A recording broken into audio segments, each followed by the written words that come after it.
What's up, Hey, guys. everybody? What's up, guys? How you doing? Good. What's happening? Doing well. It's good to see you guys.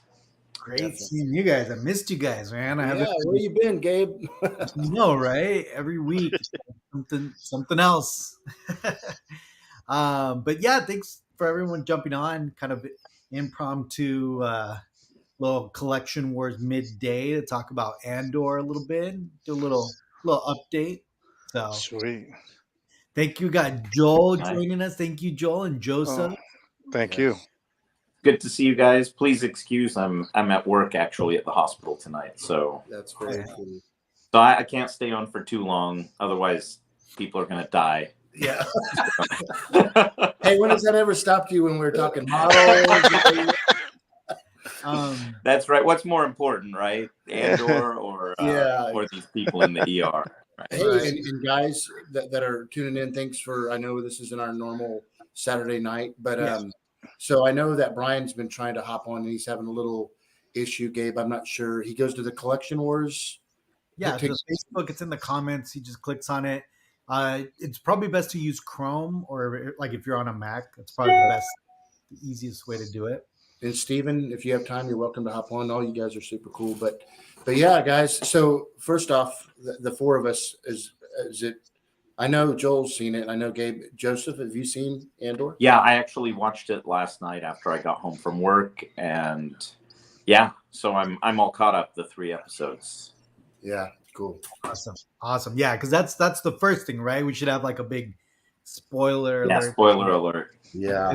And I mean, the show is literally labeled, right, that we're going to be talking about. And if you haven't watched it, yeah, definitely turn this off and watch it after you watch. Go watch it. Come back. But yeah, I mean, but before we get into it, how's everyone doing? I haven't seen Joel. Yeah. I've been great. I was just customizing. I mean, I drop a few pictures here and there. I forget what pages to put them on sometimes. So, hey, what's up with all these Tuscan Raiders behind you? I know. I'm on a Raider hype. Got the quarter scale, and I'm surprised Matt didn't jump on. Yeah, and Matt's at work. Yeah, he couldn't. Trust me. Yeah, he's been bitching all day about it. Action. Oh yeah, that's Matt. Hey, so the quarter scale. Can we go real quick? Do you mind going to Joel real fast? Yeah. Can we show that? It's a quarter scale Tuscan, or? Yeah, and you made that one, right? Yeah, I made it, and I even the rifles, Woodstock, and everything. I was at my nephew's house, and he's got. Dude, that is wow. That's beautiful with a brass barrel. Dude, that's awesome. I actually made 2 of them. Where's the other one? Oh, that's so freaking cool. That's fantastic. Yeah. I got a little rough on the handle on that one, but look, it gives it more. Man, look at all that stuff. Man, that dude he's a big boy. Wow. That's awesome. You're so good at that, doing his face and everything. Yeah, I wrapped the head and everything. Oh, all the pouches are handmade. The hands look fantastic. Are those G.I. Joe hands or what? Captain Kirk. Ah. Oh. Where did you get quarter scale Captain Kirk hands? It's a Gentle Giant, or no, what was that? Who makes those?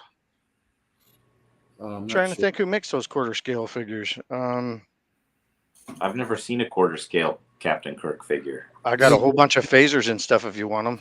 Tricorders. Well, I have 6 scale figures of the from it used to be QMX. Actually, first it was Nanjin Tam, who was making his own custom figures. Then he started making them under QMX's license, and then now he has his own company called XO6. Yeah.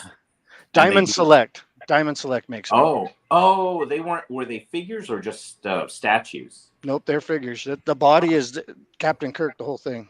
Oh, okay, cool. Have you seen this one, Joseph? Is that the Kotobukiya? No, I made that. You made that one. Oh, that's awesome. Isn't that cool? I'm gonna get you on the. Yeah, make him large. Oh, wow. Yeah, he's like jumping. That's awesome. Yeah, he's badass. Mike got Let my me just first say one. this is actually just surreal that you're sitting there in front of a Death Star trench. All right. Yeah, it's fun. That's Fun stuff. awesome. Don't zoom in too much because this is Oh, is that out? no comment. Okay. No comment. We won't hold it against you, Michael. Yeah. No Yeah. comment. So, but That's yeah, very guys, I'm looking forward to diving in. You know, Gabe reached out to me earlier today and said, "Hey, man, let's talk. If you have time, let's jump on and see if one of the guys want to." Yeah, Michael texted me yesterday. He's like, "Hey, have you watched Andor? Let's talk about it." I was like, "You know what? I've been just kind of so busy that I didn't get to watch it until late at night." And I was like, "Yeah, I definitely want to chat about that because there's definitely a lot of new territory, I think, for Star Wars, and Yeah. it's actually been. I mean, I love it just right off the bat. I really enjoyed it. I mean, I would put it right up there with Mandalorian series, and it has that feel of Rogue One, right? And maybe that's just the actor Diego Luna. Yeah, he's a good actor. Yeah, he's a great actor, and he reprises that role, and it puts you back in the Rogue One world. Oh, and we got Matt. Hi guys. Hi. Oh man, now we got to listen to comments. Oh boy, look at all these guys. Very nice. Good to see you all. So I'm setting up my temporary setup here, which is becoming a little more permanent than I would like. Yeah. All my stuff most of my stuff is in Florida. I'm still in Colorado. Yeah. Hey everybody! So this is the first time Brian's been on the show. Brian, how you doing, buddy? Hey Brian. I'm doing well. Thanks for having me. Man, absolutely. So Brian, yeah, for sure. Sorry, Gabe. So Brian, why don't you introduce yourself real quick on what it is that you've been tinkering with? I told Joel about you. I'm not sure if Joel's seen any of your work or anything. Oh, you mean?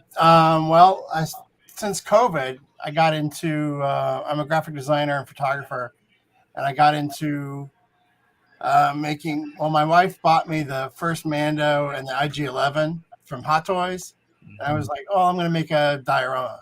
And I thought it'd be a one-off thing, and the thing I built it. I didn't know what I was doing, but I found a local maker space where I could use a laser cutter and do all this kind of thing. And the thing is huge. It's like 4 feet by 3.5 feet tall.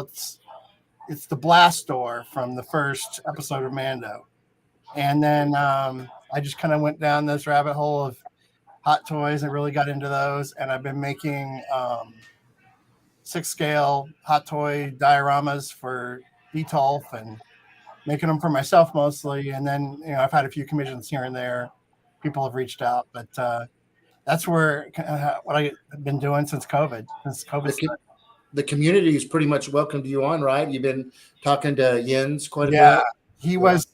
I found him, and he was a good source, and he obviously got to talk to him a little bit, and saw what he was doing, and that was really an inspiration. All his Tatooine stuff, and then there's another couple out of Italy that I think Jens has gone and met, Galaxy Dioramas, and been following them and what they're doing, and just started watching YouTube and seeing what other makers were doing, and I'd be like, oh, I'll try this now, and and just kind of honing my craft, as it were. And I'm sure you've seen Joel's work, huh? Some of his it's amazing. Thank you. And Brian, I just went on your profile and just found this.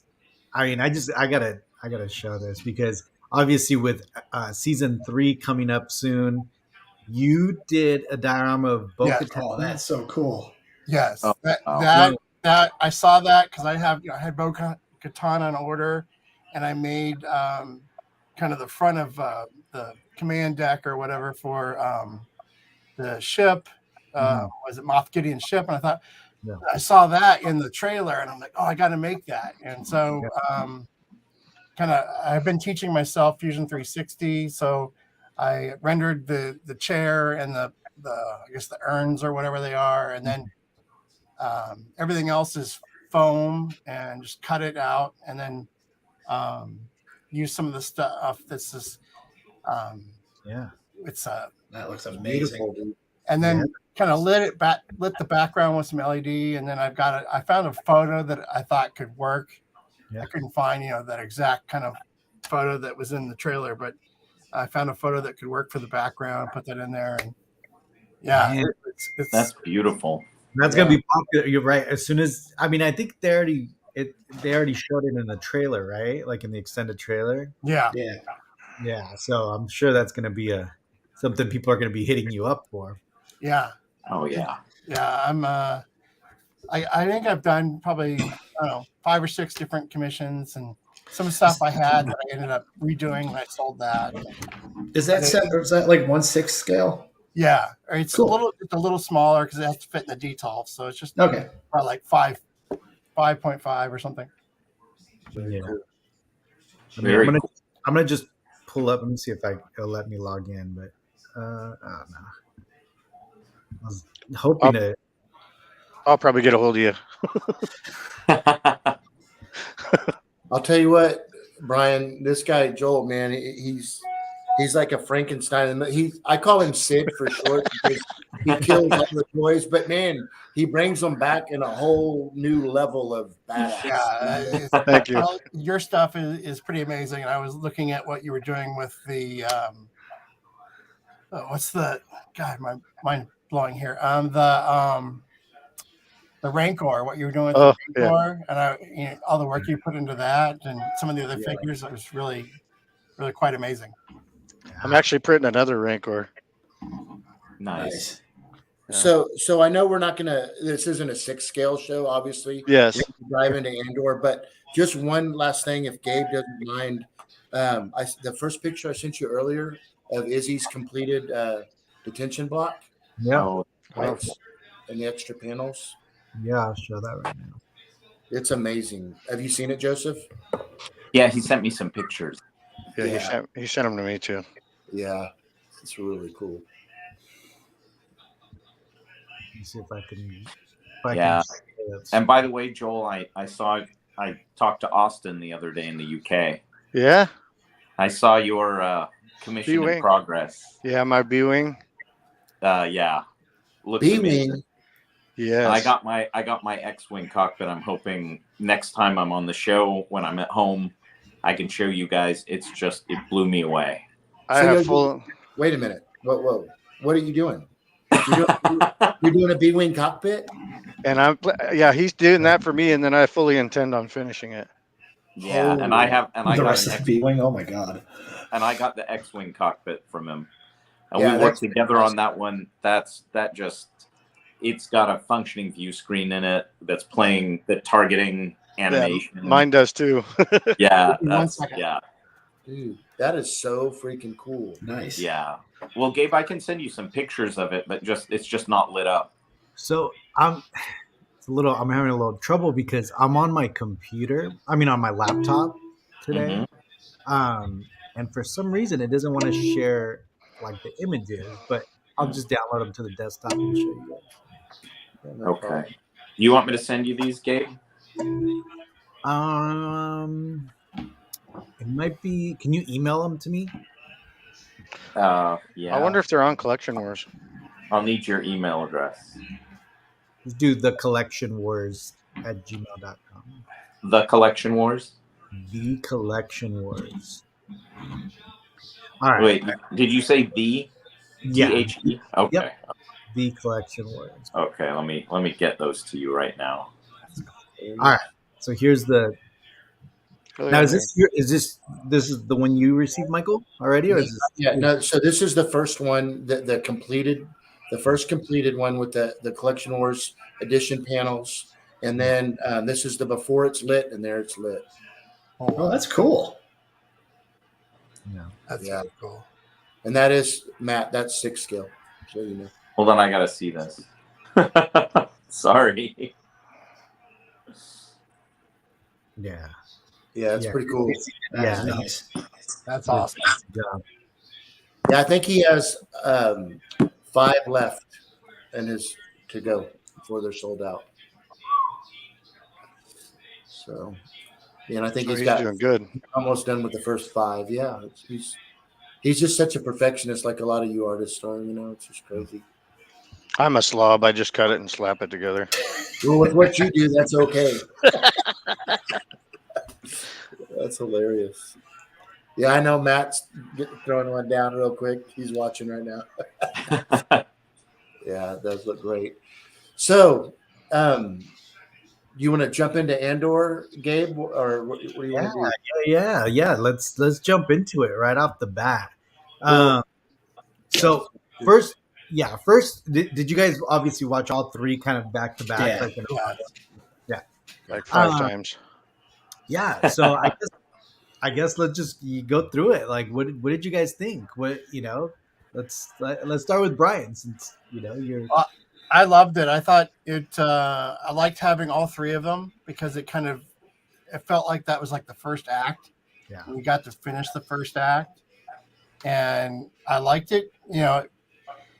It felt like the Rogue One movie quite a bit, and you got some character building, and obviously Andor, we know him. He's younger, but I thought it went really well. Could have sped up in parts, but I liked the kind of the overzealous captain or whatever, and then he became he got into the battle, and he was like kind of didn't know what to do because he was like an officer, but not really didn't have battle experience. Yeah. And he was so I liked that kind of character development there too at the end. Yeah, no, absolutely. What about you, Matt? Would you think It's kind of weird. Is like we all agree. I thought I'd be the only guy that liked it. Sure, that's what. Yeah, that's what I I wanted was to hear. just waiting, Gabe. I was I just did. waiting. Like Brian was saying, the new lieutenant guy in the security forces. I was like, I was in the Air Force for 20 years. I knew 1,000 people like that guy. And you got the one, and then you had the guy from Planet Scotland who was like his senior NCO, just pumping everybody up, and it helped. That was really well done. I like that. Yeah. The only thing is, I think there might be a potential plot hole because if you remember Rogue One, when Andor tells Jenner, so he's been in this fight since he was 6 years old, and they're going the flashbacks. So he's older than 6, Yeah. But I'm not. It's not going to break the whole thing for me or anything like that. I'm really enjoying where I want to know where it's going. Stellan Skarsgård's character, I know they're going to show some more about. I guess because he was like in the Senate or still is. I don't know I don't think he is anymore. Just what I've extrapolated from what we saw in the trailers. But I'm interested to see what he's doing because you're kind of seeing like if you ever watched like the Rebels cartoon, because you're kind of in that timeline of the Rebels cartoon where like the Rebel Alliance is actually very disjointed. They're all different cells everywhere. When you have Bail Organa setting stuff up, you've got Mon Mothma, who's Genevieve, the actress who played in Rogue One and in Revenge of the Sith. She's going to be in this, and you're going to see some stuff with the Imperial Senate. I'm really looking forward to that. So, yeah, there's a lot of cool stuff, and it's one of those. You had my attention, or you had my curiosity, and now you have my attention. I think this is finally a lot of like original trilogy fans like us have wanted kind of a grown up Star Wars, and I think we're getting it. Yeah, it's kind of looking like that. That's funny is like my kids, because they're in Florida and it's later at night and stuff. They were watching. They only watched the first episode, and my 8-year-old's like watched the first thing. This is my favorite episode of Andor. He's watched one. So yes, so yeah, it's I'm looking forward to seeing where they're going with this, and so it's been very interesting. Yeah, absolutely. What about you, Joseph? What did you think? Well, I liked it. I liked it more than Book of Boba Fett and Obi-Wan, right? Yeah. There you guys are. Hi. Hi, guys. How you doing, Carla? Hi. Go ahead, Joseph. We didn't mean to cut you off. Oh, that's background. Yeah, that's awesome. Very cool. So I enjoyed it a lot more than Obi-Wan and Book of Boba Fett. I put it right up there with Mando, and I think what I really like is the fact that it's not they don't have a lot of these callbacks, right? At least Yeah. so far. Yeah. And I think what I'm starting to see is a bit of a pattern here with Disney, with the Disney era of Star Wars, which is anytime they try and bring in characters that we know and love from our childhood, they do a horrible job of carrying that legacy forward. But if they create new characters or they use characters from their own era, right? Rogue One is a Disney era Star Wars film. Then they're doing a really good job with that. And I think they're just unable, the writers perhaps are just unable to handle legacy characters and write them in a compelling way for the people who know and love them. So I think they should just continue to do what they're doing, right? With like Andor and Ahsoka and Mando, and leave the legacy characters alone. They just don't do very well with them. The only complaint I have about this is kind of the pacing and the fact that those 3 episodes seem like they were just arbitrarily created. I think what it was a really long like first episode, and then they were like, we need to increase our episode count, so let's just chop this into 3 episodes and throw in credits, because the breaks are very arbitrary. It doesn't seem like that it naturally, like the episode doesn't naturally end.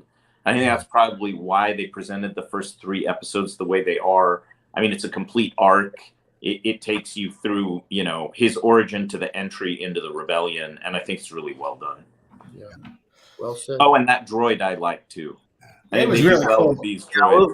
We'll get into those. But what about you, Joel? What did you like it? The first episode is my favorite out of all of them, and I have seen all 3. So I like how it's got the Blade Runner-ish vibe when you go into the bar, and you know there's a hologram dancing alien, and I'm gonna make that, by the way. I've been pausing and studying it, so yeah, I just love that Blade Runner vibe. And then in the shipyard where they're tearing things down, that's got the vibe of the fallen Jedi Jedi Fallen or Order, whatever. yeah. Yeah. Got the same vibe. I love that when the guys are coming in and they're just riding on the ship and ready to hook up the junk and take it away. That's just awesome. And you see the AT-AT skeletons pretty much is like, yeah, that was so cool. So the worlds that they're introducing, and there's more aliens in the background. That's Star Wars to me. Yeah, it's taking me to new places. Yeah. And what about you, Michael? A true originalist, what do you have to say about it? Sucked. No, I'm just kidding. I'm just kidding. That was actually a sigh of relief for me. It's like, oh, thank God. I don't like it. Yeah, it was me and Matt. It's something familiar. Yeah, exactly. You know, guys, Joseph and Joel, you got all you guys actually so far liked it. And Joel, you hit it on the head. I told Denise the first 15 minutes of episode 1, I was like, babe, this is like Blade Runner. Yeah. And I mean, what I did like about this is, like Joseph said, it's not in this, even though it's Star Wars, it's not in the Star Wars. It's not getting in the way of like Boba Fett. We all had in our mind, well, except for Matt, had in our mind what Boba Fett should have been, and was in our minds back in Empire Strikes Back and Return of the Jedi. But then yet you see this Boba Fett that sucks. And anyways, and Matt, I'm just messing with you, bro. No, it's fine. It's fine. The thing was, hang on. No, go ahead. Go ahead. Yeah, one second. But what I was going to just say seriously though is that it's really cool because even though we know it's Star Wars, it's on a whole like Mando. It's on a different level of character building and storytelling, and it's really cool. Like, I don't know how many of you guys did notice, like, I don't know for sure if it's Gold Leader, but it looked like the Gold Leader, the Y-wing in the background. I love when it showed the ship, all the ships and that whatever you would call that. But one thing that kind of caught me off guard a little bit is in episode 3, spoilers if you haven't seen it, is the heavy set security dude, and I don't care, but said the first time I think I've ever heard it in the Star Wars world is shit. Yeah. You know, I've never heard like, oh shit. And that's weird hearing oh shit in Star Wars, you know. Can you imagine Han Solo saying, oh shit, you know, or Obi-Wan, oh No, I shit. totally could see Han Solo saying that. Yeah, but so honestly, you know, look, I mean, it's easy to pick anything that's out there, but all in all, I will say that I really did enjoy the sceneries and seeing new stories. And I thought, you know, that girl's cute, and it's kind of weird seeing her in that bed getting up. I'm like, oh man, are we going to see? Sorry, I'm going to say this, Carl. Are we going to see her ass? And then I'm like, no, it's Disney, so that ain't going to happen. But that was kind of, you know what I'm saying, guys? I mean, it was like. Wait, Michael, were you saying that hopefully, or were you saying that you didn't want to see? Denise, no, just kidding. But honestly, I thought it was. She's very cute. It's just gonna be an hour of Star Wars side boob. Yeah, but it did get kind of scary. I know they got to tell the backstory, but when it did go back, that did get kind of. And I can't remember which one of y'all said that you liked the droid. I think the droid is a cool like sidekick BB-8 kind of character, but I honestly it was hard for me to hear him talking like a human. He had a vibe of like, I don't know if you ever watched like the movie Chappie. Yeah. He's like Chappie, or there's another one on Apple Plus that Wendy and I watched. It was with Tom Hanks. Yeah, it's called Finch or something like that. And the robot in that, it really reminded me of those robots. Or the black hole. Really like yeah, more of the black hole. much, yeah. I'm kind of curious to see if if that's the K2 reprogrammed. Well, that's The brains of him programmed into it. Oh, that's an interesting theory. I think that would be kind of cool. Did the robot have a stutter? I don't know. He's not really an ass. Like I don't know if it's the same personality. K2 Sure sounds like him. Exactly, Joseph. Well, Gabe. Well, Steven, let's ask Steven and Carla. What did you guys think about it? Go ahead. I really liked it. I thought it was. I mean, Rogue One out of all of the recent movies it's my most favorite. Just because it's different. And like Joseph said, I think you kind of hit it right there that nobody writes a legacy character correctly because they are not George Lucas. We have a preconceived notion in our mind of what a legacy character is because of what George gave us. No one's ever going to meet that. So I like it when they go and they use these other characters and things that, Mando was great because they're not delving too heavily into legacy characters. Rogue One's great because there aren't any legacy characters in there. And I just thought really different, very fresh. I liked the whole kind of spy noir type of vibe that you get from it because it's not necessarily a shoot 'em up space adventure at the moment. It's more of this guy who is desperate and what he'll do to get whatever it is that he needs. And I liked it. Yeah. Well said. Well said. Yeah. I mean, this is the kind of story you could tell like with any characters, Yeah.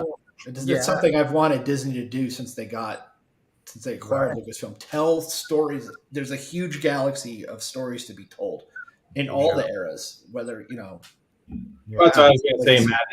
I want them to get so far away from legacy characters that let's just leave that saga, leave the Skywalker saga alone at this point. I mean, damage done. Let's leave it alone at this point and just go make some different Star Wars. And what's cool about this show is it's so far not Star Wars, right? But it feels like a cool science fiction show that we've been looking for. Yeah, that's exactly. Maybe it ties into Star Wars somehow. I mean, I just don't want to. I don't want them to bring in a whole bunch of characters and Mando's kind of like towing the line for me on it. Like my brother and I had a big argument. Like when Luke Skywalker came in, I just said I just don't want him to go too far deep into the area. So I think it's like seeing Vader in Rogue One. It was like they didn't. I think they did it right. They had a night. He was in a couple of scenes. You got to see him do certain things, and I thought it was. I did like how they pulled it off in Obi-Wan, and I wasn't expecting them to do what they did. And just to see Hayden Christensen back in that role, I thought was really good. And I think because it was. So I have a feeling it's because if they're going to show the Imperial Senate, I got a feeling Ian McDermott's going to show up for at least some sort of cameo, and I'm okay with that. that's he's the biggest figure in the galaxy. He's running the galaxy. I expect to kind of see him if they're going to the Senate on Coruscant. It's just something you expect to see. And that's the thing about this series is that I think you got so much character development just in these first 3 episodes where you kind of know these characters now, right? As opposed to like, just, I don't know, all the other series, right? I mean, even Mando, it took a while for you to kind of really understand each character. There's a lot of filler. And it feels like this one, you know Andor, you kind of know where he's coming from. You feel where he's coming from. Every single other character, the girl, I forgot, the Briggs, is that her name? Briggs? Biggs? I can't remember.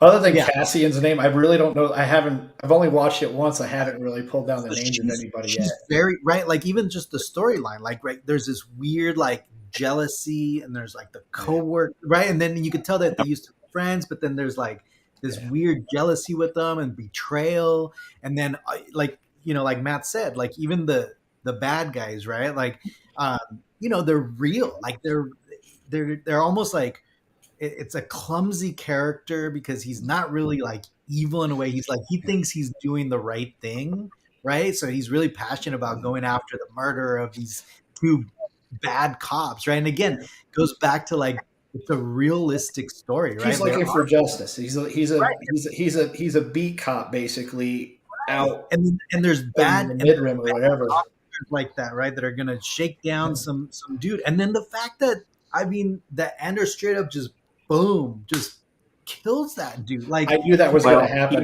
Once he killed the one guy, he's like, well, he can't leave the other guy alive. Yeah, he did the calculation right there, right? Totally. You could see it, and it's so well done too, because you could see it going on in his head. He was like, well, I gotta kill this. But it's like almost like well, it's Disney. Are they gonna do that? No, there's no way. And he just like boom, just shoots him. I was like, holy crap! I can't believe Disney allowed that. Like in the first 5 minutes, right? He's going into like this, like, I mean, without better term, it's a brothel. Yeah. I was gonna say a house, but yeah. He basically goes into a brothel, and then murders someone all in the first 5 minutes, and it's that kind of realism is awesome. We've never had this, and again, even just and you see what he did in Rogue One. I mean, he's like killed the witness because he wasn't going to be able to get away. Killed his informant because I got to protect the information. I got stuff. He does what needs to be done. Well, even when I don't know, I guess this mother figure, I don't remember her name, but like when she like takes him right from his planet, it's even that struggle, right? Like you put yourself in that situation. It's like, do we leave this little kid and they're gonna kill him, or do we take him? Like, so every single character had some really good character development. You felt for them, you kind of understood where they were going. So that is kind of groundbreaking for these Star Wars things, because we're getting like even the bad guy, right? The Judas guy. He's the one who betrayed the jealous boyfriend. Yeah, almost taken up by a jealous boyfriend.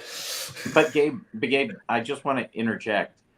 You said that it's really groundbreaking. The sad thing is that appropriate, like proper storytelling, this is the baseline. Yeah. We think it's groundbreaking because they haven't been able to do this. The writers haven't been doing this in Star Wars since Disney acquired it. But they have, that's the thing, right? Like that, it goes all back to the whole, like, Han shot first. Dude, Han murdered Greedo. Like, he's straight up. Han shot. Well, it was him, but at the same time, it was killer to killed. Right. Yeah. Like, he's straight up, he almost makes him into this, like, kind of scummy character, right? So the fact that like a real character. He's a real pirate. He's a real The fact that he, obviously later they changed. Hey, Marcel. Hey, what's up, Marcel? Hey guys. Hey, Marcel. Hey, keep it going. Keep it going. No. They changed that. Hey, put one of your Darth Maul prints behind you. That thing is incredible. Thanks. Keep it going. Especially because it's not, it's not a helmet. It just looks amazing. Sorry. Thank you. Sorry to interrupt. But yeah, other than that, look, we got some murders going on, right? 2 different ones, right? Even that soldier that kills the, don't move, and he he shoots him, he kills him. You see her kind of struggle, her pain, and then you get kind of the first implied sex scene, right? As Michael was saying, like I didn't expect that. I did not expect her to like go to bed and then you see her undressed the next morning. Like, so it's really, really like implied that that they had sex that night. And it's like, that's pretty risque for Disney, right? I mean, Star Wars, too. Well, technically, it's the second. I mean, we all saw Return of the Jedi. Yeah. Well, we say this a lot, and that's kind of the current Disney, the Disney umbrella. But don't forget, Pretty Woman was a Disney movie, right? Yeah, I didn't know that. Yeah, Pretty Woman was a Disney movie. Is that Miramax or something? Was it? It was it Touchstone? Really dark. Oh, it's Touchstone. That's right. Yeah, because they own. Yeah. I don't remember seeing the castle before the opening credits. Right. One of the most, I will say, guys, one of the most violent. When I say violent, respectfully, we watch crazy movies, but for Star Wars was in Rogue One when Cassian shot the other guy. I mean, that was kind of like because he couldn't get away. Yeah. So, and when he shot that guy right in the head, in this show that we watched on Andor, it's pretty. They're getting into. Yeah, Rick, that's a good point. Yeah. Oh yeah, that's so great. yeah. He's obviously it's been years, obviously, and so he's gone through some. I'm gonna start reading the comments. But I didn't rewind it. But did he actually say the word coffee? No, they say calf, and that's in a lot of the novels. Okay, they're always drink. Yeah, they get up and drink calf, and it's basically. How come I knew that you knew that, Matt? I read a lot of. I read a lot, man. I'm living by myself in a condo I bought for my mother-in-law. I have nothing to do but read and play Xbox and watch Andor. Hey, I know I don't want to get off too much. I just want to say to Stephen and Carla, seriously, your background looks really cool. Yeah, that is very nice. Can you enlarge that, Gabe? Well, it's kind of funny because we're actually this weekend we filmed 3 episodes of our new YouTube show. Nice. Nice. So we'll put them out this weekend. Yeah. We were literally filming when Carla goes, "Hey, Gabe says we can get on tonight if you want." And I was like, let's just stop and let's jump on really quick. Yeah, man, glad you did.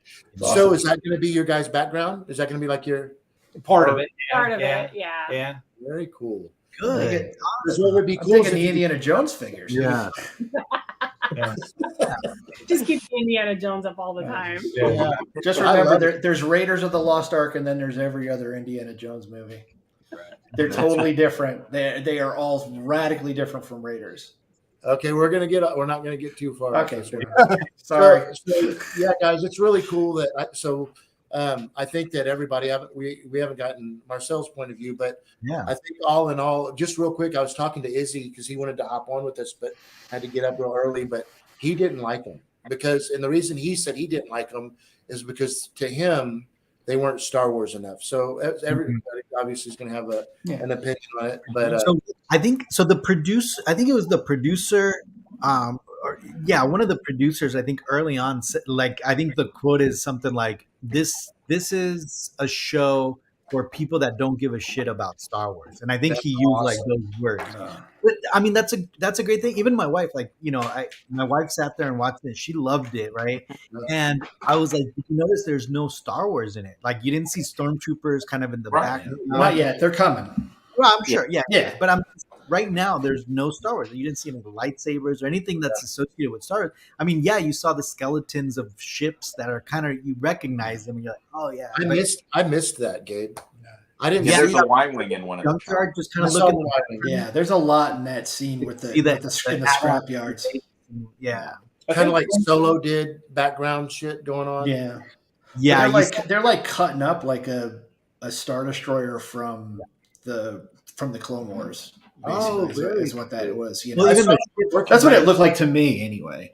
And it's right out of it's almost like in the beginning of the video game Jedi Fallen Order where you're working. What did you guys think of the music? My wife commented. Oh, I loved it. She's like, "There's no music. There's like no big like Yeah. There's no, it's Yeah, not the big but- orchestra. You're kind of more of along the lines of like Mandalorian kind of music. Yeah, but it And, wasn't but even. it really set the tone for the show because I mean, was totally there's such a desperation of all the characters. You know, you think about like Cassian's running around. He's like in full on. You know, he's just hustling everybody. He's like because he owes money to just about everybody, and he's trying to sell this thing and to pay them back, and then get off world because he knows he's in trouble. You know, stuff like that. Everybody on that planet is desperate. Yeah. And it's you know you're seeing like the pain for living in the empire and there's a desperation to it. And the music really added to that. I think look, and this is not coming from an expert here, you know, referencing Alien, right? But I mean that's what for me when I watch, because again, you guys know that, right? I watched Alien kind of just recently, right, in the last 2 years, or right, year and a half. So the one thing that makes it kind of like more intense is the fact that there is kind of no background music, right? It's just you're quiet. And I think that caused that same type of like intensity a lot of the times that you're like, oh shoot, like what's gonna happen, you know? So I appreciate that. Marcel, what did you think? Oh, I share everybody's sentiments here. I thought it was really great. I enjoyed it quite a lot. A couple of things that stood out for me when he shot the guard at the beginning, that was important to me. I was so glad because that tied it back into Rogue One. I was like, okay, so we're not lightening or reimagining him in a different way. He's the same guy who's willing to kill somebody in a tough spot. So to me, that was the director and the writer saying, it's the same guy, it's Disney, but it's, you know, this is the same character. So I really appreciated that. I agree with what Mike said about the beginning, how it was very, very Blade Runner-esque. And your point about aliens is kind of interesting. I recently was doing some reading about that film, and who was the guy? Was it Ridley Scott that directed that one? Ridley Scott did Yep. Alien, and then it was what's James his name? Cameron. James Yeah, Cameron so did the Ridley second Scott, one. when Ridley Scott acquired Aliens to direct, he didn't really know what to do with it, and one of his writer buddies had suggested that he did a horror. And Ridley Scott at the time was not familiar with. He was like, his background was in commercials. He wasn't a big horror guy, so his writer buddy showed him a bunch of horror flicks, and his favorite among them was Texas Chainsaw Massacre, and he based Aliens. He said Aliens is basically Texas Chainsaw Massacre in space, and so that sort of I had to sit down and think about that for a while because I've lived with aliens for so long, or Alien for such a long time, that it made quick sense. Yeah. So this seems to be like the same idea, Star Wars, but as an espionage kind of thing, Right. under an espionage template. And I don't mind. I think that Star Wars is big enough and broad enough that they can do that. And as everybody here has mentioned, you know, the cinematography and the writing and the character development has been great. The other thing that stood out for me, besides the robot, who I also like, and I really like his voice, was the costume design. The people that occupy the worlds have these awesome costumes. I can easily imagine Disney making a buck or two off of selling them. Interesting point. Last thing about the costumes was somebody had noticed that the kids were wearing a similar kind of color to the people that lived in the city, and the kids, all of their stuff was too big for them. So one guy was theorizing that the children were wearing the clothes of their dead parents who used to live in that mine.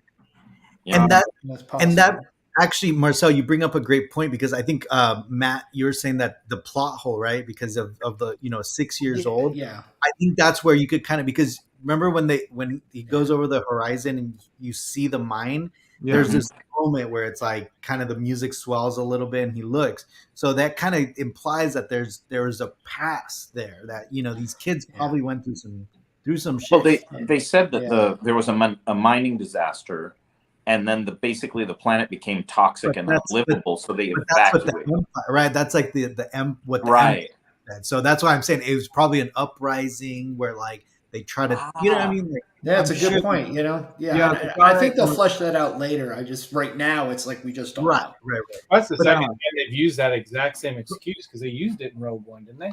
Yeah, When that's they- what they said about because of the Jeddah. Jeddah. They They said disaster to wipe out Jeddah. I'm thinking, man, you guys better come up with some different excuses of why these. Hey, if the first lie worked, you try it again. Yeah, but I found it interesting that you pointed that out, Marcel, because the clothes that would make sense, right? That's almost like, Yeah. and if that's the case, that's some deep like thought Yeah. that into that, even just the costuming, right? Because that costume is going to tell a story of this back, this Yeah, back- well, it reminded me of Rogue One as well, because as I've mentioned a couple of times before, the director, the original guy, not the guy Gareth, I forget his name. Gareth Edwards. Yeah, he did some important work with the color palette from the beginning of Rogue One to the end of Rogue One. And the beginning was everything was dark to symbolize Jyn Erso's lack of clarity, and the end was bright and clear to symbolize her clarity of purpose, like she knew who she was. And I see these similar kind of layers happening in these first 3 episodes. So I have a question out there for you guys. Okay, so obviously we know what's his name, Herschlag, right? So the character. So he's the client, right? So we know that he's in Mando because he's the one who is trying to buy Baby Yoda, right? He's buying Grogu. Right. So it's same character. I'm assuming in the Star Wars world he's the same. He has to be, right? I mean, so how do you guys think that's gonna tie back in? Because I thought the client in the Mandalorian series was kind of a bad guy, right? I thought he worked for the Empire, but now it's for Moff Gideon. Right, but now we're seeing that he's actually part of the rebellion. So I'm that's Stellan Skarsgård. That's different guy. Is it not the same guy? Stellan Skarsgård. That's not Werner Herzog. Yeah. Oh yeah. Oh, absolutely. Okay, I could have sworn that was the same. I didn't know. I was like, what's going on? No, he's not. He's a guy he was in a bunch of the Thor movies. He's that. The latest Girl and Dragon Alexander tattoo. Skarsgård. Yeah. Oh, for some reason I thought that was the same guy. No, the other guy's a lot older. Werner Herzog's different. Werner Herzog. He's more famous for stuff that he's done as a director. Yeah. Than he is an actor. But so hey, I have a real quick question because there's. Oh, there you go. That's his name. Can you guys hear? So these guards, the guards that went after Cassian. Who are these guards? Is that just like a police? Yeah, they're like a corporate security. Private contract. They're in like some kind of corporate zone. I think they said in one of they showed where they're at in the different planets, and they're like in this corporate sector, and they're the corporate security. They're basically they're hired cops. Blackwater. So like at the end, at the end of episode 3 that we watched. That guy, the main guy that was just stead on getting this guy, he's like in deep shit now, right? He did something that he should have done. He wasn't supposed to do any of this. He was supposed to just sweep it all under the rug and keep it quiet. And he decided. Yeah. So is this guy going to be now working for Tarkin or some shit? Or I think this is the thing is this is blown up so bad. This is why you're going to see the Imperial security, the ISD. That one girl, she's wearing the white tunic and the black pants. She's going to that's what's going to bring the Empire into this. Yeah. But I think he's in some deep crap. He's because the guy told him, his boss told him specifically not to do this, right? It's a little more than an ass chewing at this point. Yeah. I think he's getting paperwork. Yeah. I was going to say one of the if they were still doing this for Star Wars, which they're not, a crawl at the beginning, just saying where we were in the timeline, would have helped me out a lot. I'm not Matt. I don't know everything. I feel personally attacked. Yeah. I love you, brother. The Well, only thing I they did noticed- say at the beginning, real quick, that it was 5 Go ahead. years before the Battle of Yavin. Yeah. That's their BC AD. Yeah, thing yeah. Is always is the first movie. Yeah, because it's a battle. So BBY. it's going to be five? BBY is before the Battle of Yavin, Yeah. and then ABY is after the Battle of Yavin. Left Coast thinks he's going to become a rebel. Really, that showed the soft side of Cassian, right, guys? Because you see him shoot people in the head because he had to kill the dude, right? Sorry, dude, you got. I love that scene. I love that scene because of the progression through him. It was just amazing. And then he let that sumbitch live, the main guy. Yeah. Because the other guy's like, I'll kill him. And he let him live. He just tied him up. You know what I mean? He could have. So that kind of shows, look, I do have a heart, but, you some bitches keep pushing, and you're not going to get it. It's. Yeah, well, I mean, I think the thing about this is that one of the lines that always stuck with me from Rogue One was that scene where Jin wants to go off and fight and they don't, and he comes up to her and he's got all the people behind him and they start talking about, they're saboteurs, they're spies, they're assassins. They've all done things that they wish that they could forget for this cause. And this series is the perfect opportunity for them to explore that. And that goes back to what Marcel said, is like, they really tied that in and brought it back to, he is not a good guy. He has got a past, but he's done it because he has this idealism in him about he's doing something right. And I think that's where we're going to get to in these next couple episodes, is that that's going to be explored a lot further. And he's going to really start to go in for the cause. Right now he's just a loner. What I got from all this is like right now through these, tell me if I'm wrong, guys, but you're wrong. He's looking for his sister. Yeah. There is that. Yeah, there's something they're going to have to go back and show stuff like for that. And I think I don't think we're done with the flashbacks with them. Well, we're not, because they show clones in the previews. Yeah. Oh, yeah, that's right. They did. So I don't know who the ship is that got shot down or crashed on that mining planet. Yeah, what's the story behind that ship crashing? Yeah, but they even who shot him down?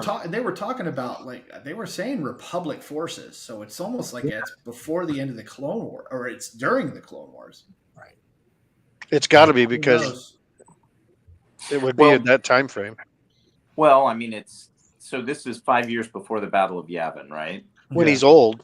And so Order 66 is how long before the Battle of Yavin? About 19, 20 years.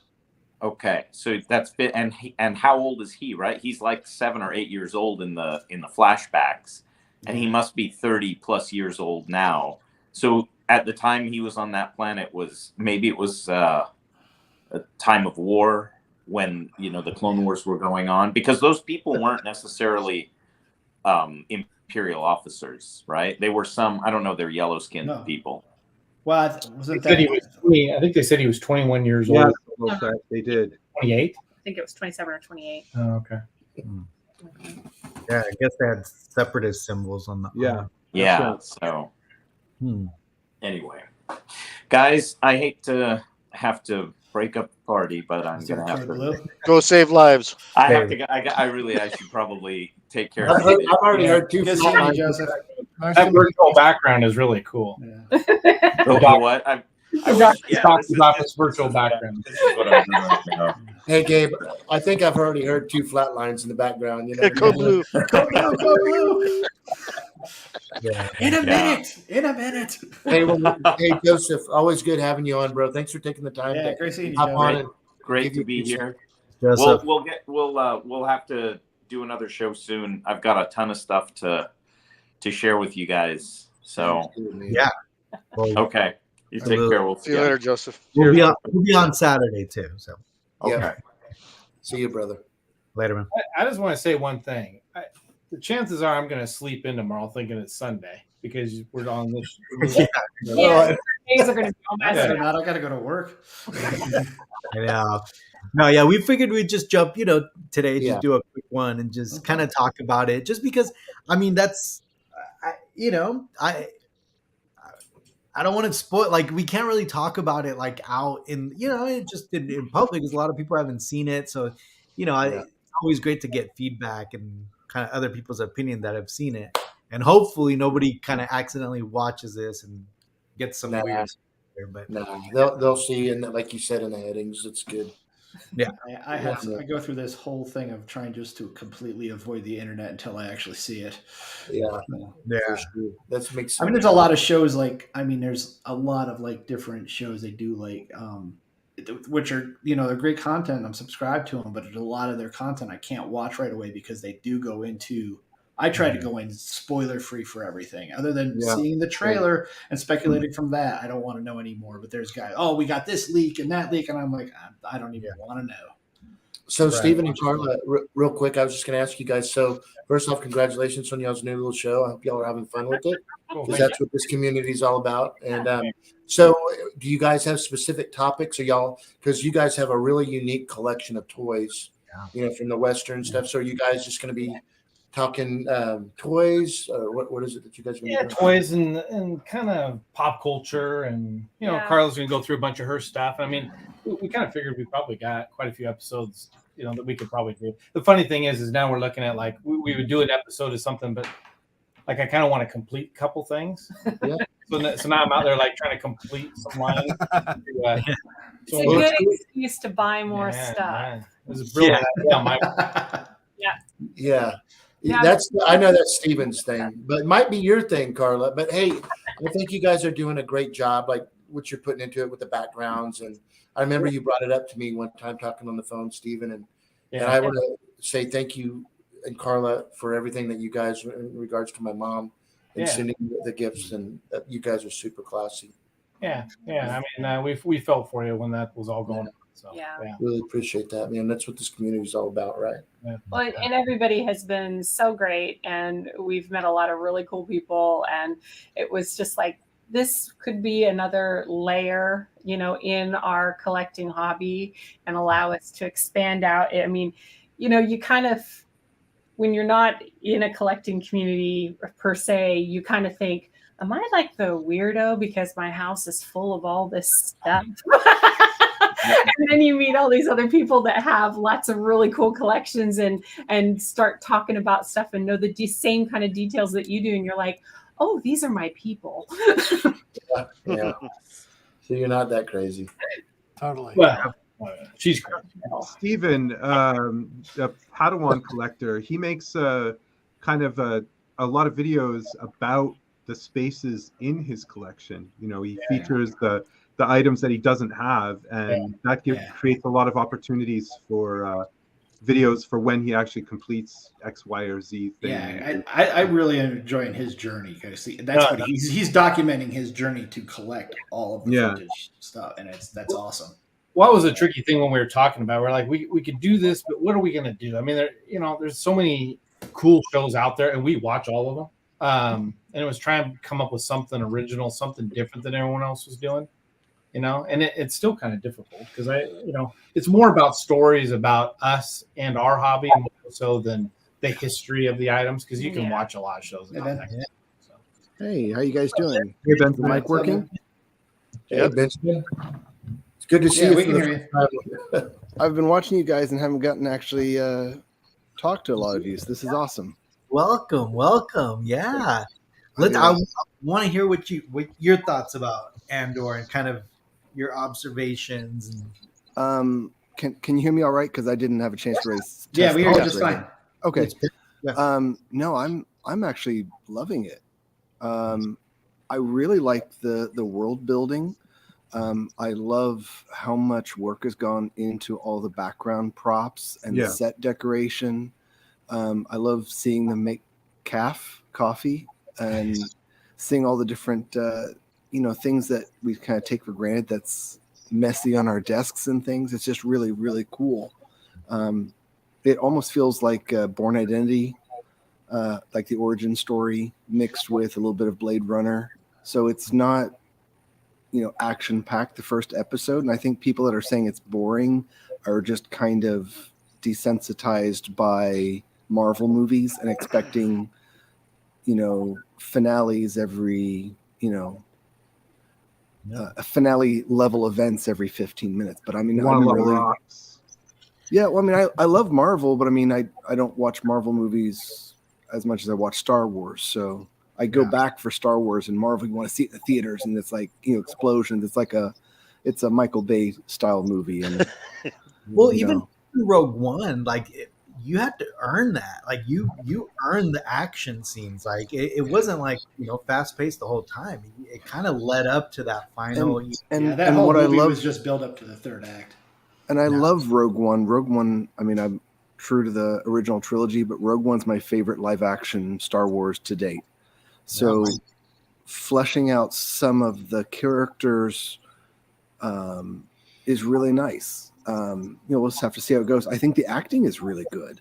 I mean, all the actors. I haven't, seen anything that I didn't like. Skarsgård, I need to start talking a deeper, raspier voice like that around the house more, because I mean, it's like, I love him as an actor. He has such an awesome, voice and everything. It's I'm really enjoying it. All you guys are too, because really I just walked in. Dune. Oh yeah. Because he's in Dune as well. He's no, I think this is the first time that I've seen kind of the community's kind of united behind this, and everyone. I mean, I haven't seen any bad, but then again, a lot of people aren't really talking about it publicly yet.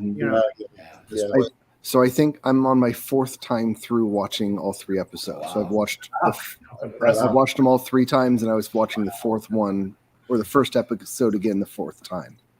I always got to go in at least twice. Yeah. That way I can pay attention to stuff I missed in the background. The 4th time I'm now watching with subtitles to catch some words that I kind of took for granted or didn't catch exactly right, like some of the different alcohols they were talking about. Like his friend, I love him. He says, I remembered I had a bottle of Nog, but then like it was in the same episode 1, like 5 minutes later when he's doing the report on, the security planet, and he's talking about, I thought he said Revenol, but he actually was saying like, is it Revnog? I have to spell it. I have to find the screenshot. So I guess Revnog is maybe the longer name of Nog. I'll have to look at that. But as I'm catching things, I want to research on it and go back and Benjamin, do you know Matt? Or I'm just kidding. No, hey. So no, actually I don't. I'm sorry. And when I just walked in, I was doing a photo job in Dallas, and I walked in. Robin's like, "They're all live." I'm like, "This is awesome." And Robin said, "No, it's an open mic." I'm like, "What? It's an open mic? You didn't tell me to hurry?" I mean, not that I could have made it back any faster, but so I didn't even have a chance to. I'm reading Robin's comments about it. She's reading all of the Thrawn novels, and I'm like, "Oh, that's my jam." Yeah. So we started doing a lot of the books. And we're reading them offset from each other so that we can kind of decide, is this one really good for you to do next, or would you put it off later and do this other one next? So if it has Timothy Zahn on the cover, you're good. Okay.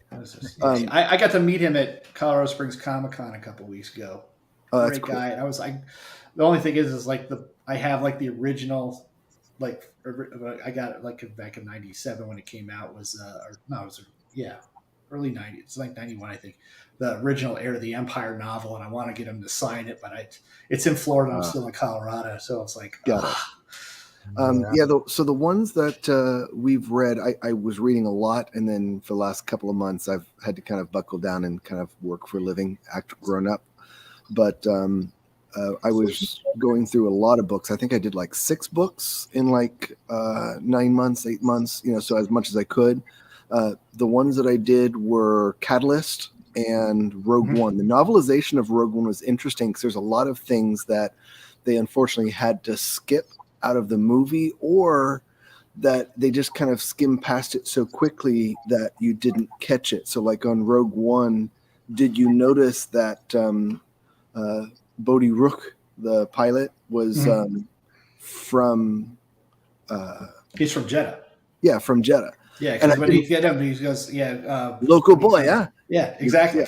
But they go into it a little bit more, and then you catch some things that they either cut out completely or just barely skimmed over that I think made it really interesting. So, Ben, I guess for you guys that know a little bit more about like Thrawn and like, so obviously it's in that same time right? Like the same timeline. It's very close to that, right? Obviously, because Rebels and all that. So how did I mean at this point right now, as we're watching Andor, what is kind of going on with that? Like, A lot of the things you could see are probably what's going on in the. If you ever want to watch, I mean, a lot of people get turned off by animation, but the Rebels cartoon. I okay, watched so that that's with my kids, and that's kind of going on at the same time. okay. Because you can think you're 5 years after what we saw in the Kenobi series, Mhm. and you got. I mean, so it's like also 5 years after the Solo movie. Mm. So I mean, Okay, so yes, that's the kind of the time we're at this point. right. Because Sal Guerrera is in Rebels. And Saw's in Rebels. And a matter of fact, you see, well, he's also in the Clone Wars animated series. You kind of see that's like his where- origin. But yeah, in the Rebels cartoon, you do see him. He shows up, and you do really kind of see like in Rogue One when they talk about how he's an extremist, because you'll see he will sacrifice. It's kind of like Cassian Andor. He will sacrifice anybody to meet whatever end, to get whatever end he wants, to hurt the Empire. That's all he wants to do is hurt the Empire. That's his, the cause. And so, I mean, Forrest Whitaker's going to be in Andor. We're going to see him later on. So that's going to be kind of cool to see. Yeah, I'm sure. I'm most excited if I can say I know that we're getting ready to see Shore Troopers coming up soon in Andor in the first season. So Yeah, I can't wait to see some more. I love that design. Yeah. On Andor, there's Yes. going to be. Yeah, they showed him in the trailers.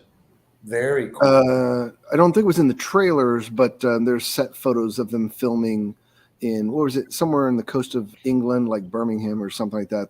I stayed away from that. I'm pretty sure. Yeah, no, I saw him in the trailer. You see that, or the tank driver? You do see that style helmet in the trailer. It's in a couple of them. Yeah. I just picked up the tank trooper from Lee, actually. What? Yeah. The I six never- scale? No, the tank trooper helmet. helmet. Oh, Yeah, helmet, my bad, my and I bad. never thought I was gonna want that, Do you get the Novos? I got the That's Death Trooper, sweet. and I was just like, that's it. That's the only one I'm gonna want from Rogue One. Like from that, that's it. But then the tank trooper style, I mean, it just it looks so cool, and he has the Oh, clean. nice, Steven. So it's gonna look really cool with all the other. The Shore Trooper is so cool looking. I love that. I have the Shore Trooper behind me somewhere. You can kind of see it. There we go. Yeah. Steven, what brand is that one? Who makes that one? It's a Novos. It's the Novos, yeah. Yeah, it's a shame, that. Yeah. I mean, the stuff though, because the stuff that did get out. I mean, because like I have the Mandalorian helmet, and it's fantastic. I have their TK kit, and the new that's Novos, really good. New Novos Yeah, sent me Dean Novo's doing really No, well. They sent me their short trooper helmet. So I mean, it's different. Especially from the pictures, because I never had the Novos one, but it's definitely painted a little bit different. Are you guys familiar with Mr. Paul's Shore Trooper build? No. I'll send you a link later. He has made it his life's mission to have the most screen accurate Shore Trooper. Yeah. So he does. You can buy the files, but he up until now has not done the helmet, or hadn't up until now done the helmet. He was recommending the Novos, and that you'd have to repaint it because the Novos, it's not the right color. It's kind of an odd color.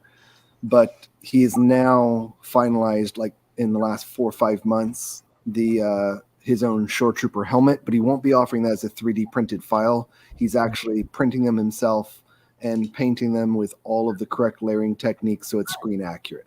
Very cool. Wow. Very cool. It's amazing. I was in the middle of I did buy the files from him. I was in the middle of 3D printing the entire Shore Trooper, but I kind of delayed because I'm about 80% done printing it, but I was doing it extremely meticulously because I have OCD, problems. And he's announced he's now working each week. He's releasing a new piece where he's basically making out of the same like polyurethane resin, so it's a flexible, basically like a movie suit, which is what they were using, so that way they can do the action scenes without it being rigid and doesn't break the armor.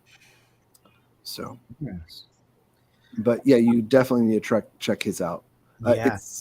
So that's the other thing about, you know, Andor, right? Because like obviously with Kenobi, with Mando, I mean there's a lot of room for merch, right? Merchandising.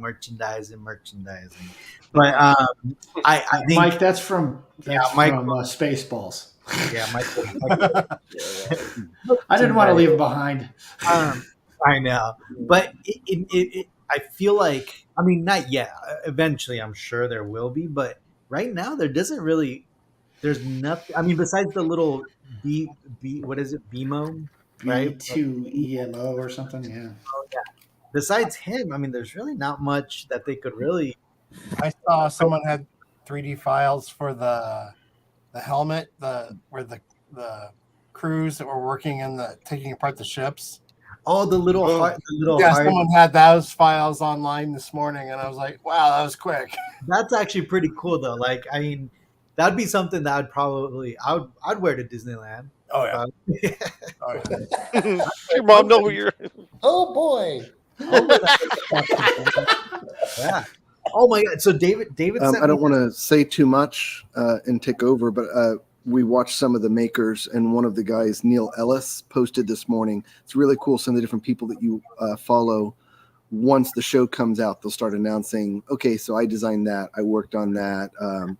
But Neil Ellis, one of the background, he said background crowd scene bounty hunters that he designed for Rogue One didn't get used. And he found they used it as one of the welding helmets in Andor. So they used it in the like the shipyard. So he posted photos of him working on it in that, and then them working, showing it in Andor. And then there was something else that the droid, one of the droids that was standing in whatever the yard at Bix's place, that was actually an extra L1 droid that they repainted the droid and the armor, and then put a different head on it, so it would be a droid instead of L1 from Solo. Yeah, you know what other character I really liked was that you see him, the big kind of monster guy, but with robotic shell on him. I thought that was such a cool looking character. I feel that's like up like Joel. There's a similar one in The Force Awakens. Yeah, that's what I was going to say. It's either unused or maybe they went off of one of the. It wasn't. I don't think it wasn't the exact same thing, but it looked like there's a similar thing when it reminded me of that in The Force Awakens when she's going to clean up the scrap that she got. I have to. So I'm not as huge into Force Awakens, but I was wondering if it was based on one of the unused concept arts. So I need to go look for that and see, because I was thinking the exact same thing. Yeah, no, he was in there. It's. I don't think it was the exact same thing, but it was very similar. Yeah. One of the things about the timing of the show was when they had the guy. Well, one of the complaints about the show from some people is that it was quite slow. But one of the elements of the slow pace that I really enjoyed was the town alarm clock guy. Yeah. How he got up. That was so cool. His hammers, and he stretched, and he did his little routine. Yeah. And you were there. They weren't rushing you, hurrying. He was awesome. And like, God damn, look at what time it is. It's like. That surprised me too, because contrasting it with the trailer, the trailer felt like it was more like a war drum. Right. Yeah. And you see that later with the rest of the people. They all start banging everything, and it becomes like almost it's all over the town, and then it's like the one security, the guy from Planet Scotland was like, "Oh, we're surrounded. We got to get out of here."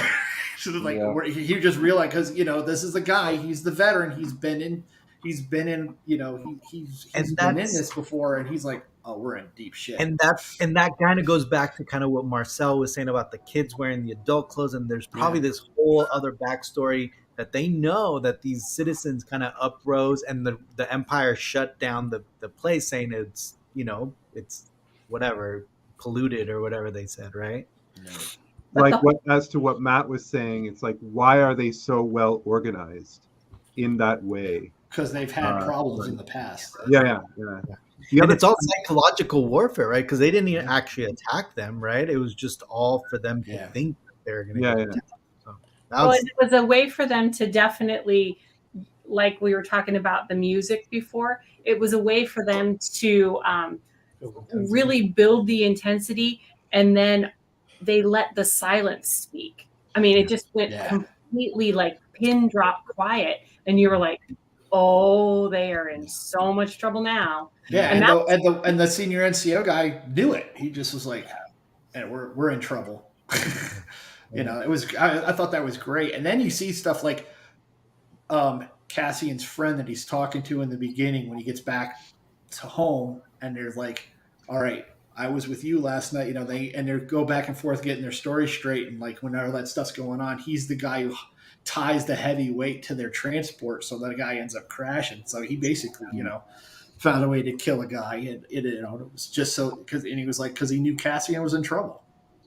No, I mean that all was about like because they were there for him, and it was like all his friends knew it, and all that stuff went down. It was great. So the one thing. So the other thing that I really appreciated is the fact that, so obviously you guys know that like the Diego Luna and I forgot what the real Skarsgård. Yes. So, they're both, Hispanic, they both speak Spanish. And that at the D23 convention, they all, the whole cast came out, and Diego Luna in Spanish pretty much said, the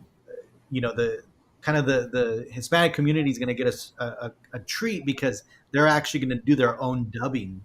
So when you watch it in Spanish, it's actually going to be their voices. And that's kind of the first time that's ever been able to happen, right? Now Skarsgård's actually from Sweden. Oh, but he's Sweden. I guess he's talking about the friend that they were when they were getting their story straight. That was my fault. Okay. Female. Okay. No, that makes her. sense. Okay, her. Yeah, I can't remember her name. I'm flicking on his names. Adriana or Adria something. I don't remember the last name. Puerto Rican. It's like I say. I have such trouble with names. It was the real reason I was in the Air Force for 20 years is because we all had our names on our shirts. Yeah, I'm horrible. That's really what it was. I'm horrible. And they have really comfortable chairs. Yeah, we got to blow stuff up, I know a bunch of I'm not going to the Chair Force reference, Ben. I'm not doing it. I'm not so familiar with the Star Wars video games, but recently I've been reading all about the A New Hope blueprints and the set building and all that stuff. And the scrap yards, to me, it just reminded me of where the builders in A New Hope got all their stuff, because it was all jetliner trash. He was given $200,000 to address the entire movie. I thought it was a big callback to the OG Star Wars series, that all this jetliner stuff was laying around, and all these guys are pulling guts out of jets and fallen engines and stuff like that. Because so much of that was what built the original Star Wars films. Yeah, I loved it. So the other thing too is that because obviously you guys know, right? It's going to be 12 episodes this first season, then 12 episodes the next season, right? And it's all going to lead up to Rogue One. From my understanding, K2SO is not going to be in the first season. He's not in the first season, right? I got a feeling we'll see him in season 2, right? And it might be like the end, right? The end of season 1, probably introduce him at some type of end scene or something. But I'm kind of I like the fact that there kind of is no robot sidekick in this one, right? Besides the little emo droid, but I mean he's not really the sidekick, right? He's just kind of like the family pet, right? The family dog. Now K2 won't be in it, I agree, but supposedly there is going to be a K2 series droid, at least one. So I wouldn't be surprised he might voice, do the voice acting, even though he wouldn't technically be K2SO. Right. Yeah, so that's a good point. It could happen. Yeah. Well, and even though we can't see Jin because the first time they meet is in Rogue One, they did make a little reference to the prison planet that she's on. Yeah, Wobani. Yeah, Wobani. I thought that was awesome. Oh, I didn't catch that. So in what scene did they? So the boyfriend was talking to Vic, and he was saying they want to know if we're in on the Wobani run. Yeah. That was a neat little nod. I like that one. That's really cool. When that little droid was like traveling around like he was going home when we first meet him. Yeah. Did it not feel very Wall-E to you? Like yes. Very flash and yeah. And it was actually very like that's again, if there is going to be fillers, I like that little filler that the weird hog goes and pees on him. Like, come on, that's oh god, good comedy right there. That's safe comedy. Yeah, and Jin was actually on Wobani, I think, for about 6 months, but that wouldn't happen for another 4 years. No, but they can't show. No, I know that, but it would be kind of funny if they got her, like you see her just walk by in the background when they're talking to Saw Gerrera. But I think even at that point, she's not part of his crew. No, but I'm just saying it will be interesting because we know a lot from the books about her time on Wobani because she was there for a while. So you might see some of the other things because they were actually later on, like 3 or 4 years later, on Wobani building. Oh, I totally thought that too. They were building the Death Star panels there. I immediately thought of Joel. I know, and so did I. I was like, oh my god, Joel did stuff for the show. Michael totally looked like it. Evan said the same thing on the nightstand. I forgot I was going to ask you about it. Yeah, there's a little bantha toy like on the nightstand, and it looks like kind of what Joel does. Like kind of it does. It did. Yeah. Tell him it was yours, Joel. It's okay. Yeah. Nah, I can't steal someone else's work. I'm just kidding, dude. I think somebody stole yours. Yeah. I'm okay with that. Yeah. For sure. Cool. But yeah, I mean, anything else that you guys, can think of that you really, or that at least that you're looking forward to as far as. One other scene that I really liked was when the officer who kind of goes rogue and brings the team to the planet to catch Andor, he's left to give this speech, and he gives this totally uninspiring speech. It's like, such a brand new lieutenant thing. Oh my god, you have no clue. And I saw so much of that in my time in the military. I was like, oh god. They just let you marinate on how bad a leader he is. Yeah.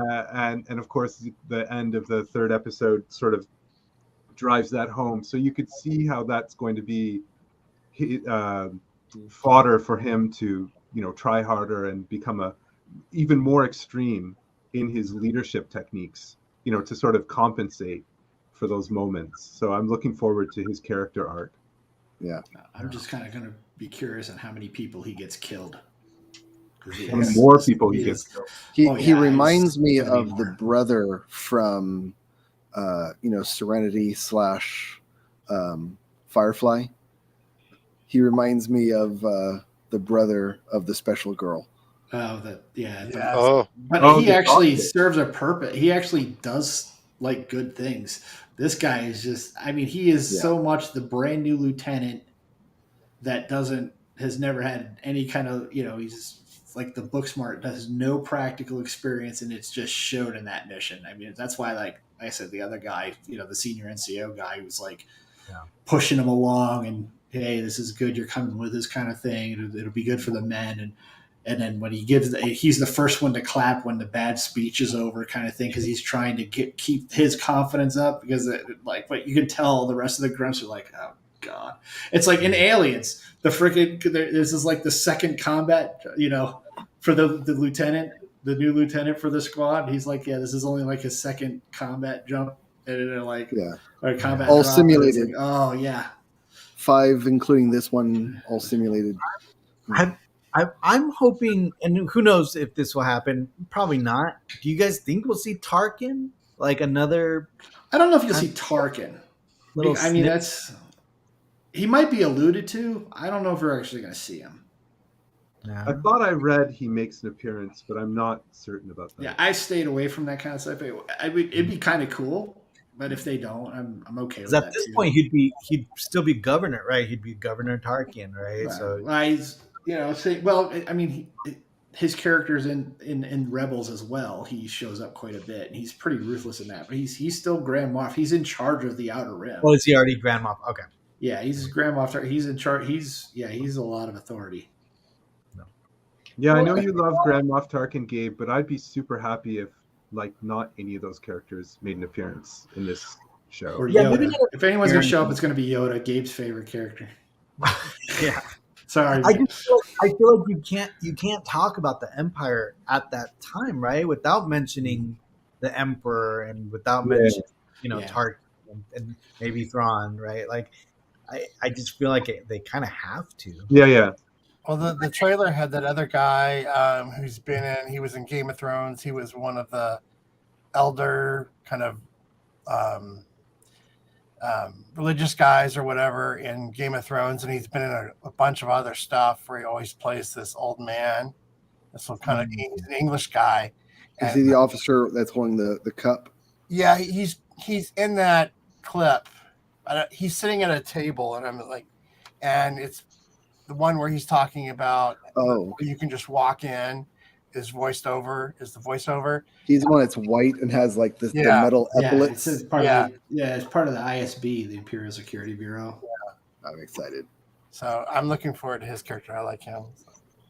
Well, and I don't think that we would see them, but there probably, especially in season 2, there would be mention of, I'm sure, Galen or so, and of Krennic, because it's going to lead to Rogue One. We may get even a little small cameo from one of them. Yeah, I can see Krennic showing up. That would be kind of cool. Because the Tarkin initiative already exists. Well, I'm sorry, I didn't mean to cut you off. Oh no, you're good. I the box that he was trying to sell. Yeah. Was that something he had gone and stolen as an adult, or was that from that ship? Yeah, he had gotten it pretty recently. Oh, okay. Because he says he walked in and took it. You just act like you belong there. They're so stupid. Because you're at a point now. I mean, you think about it, is that there's a lot of hubris in the Empire. I think that's, it's like they're very over. Like in Return of the Jedi, when Luke says to the Emperor, "Your overconfidence is your weakness." And you see that with the Empire, because they pretty much have control of everything. They don't, because really at this point there is no the Rebel Alliance is just a bunch of different cells. It's not really been brought together.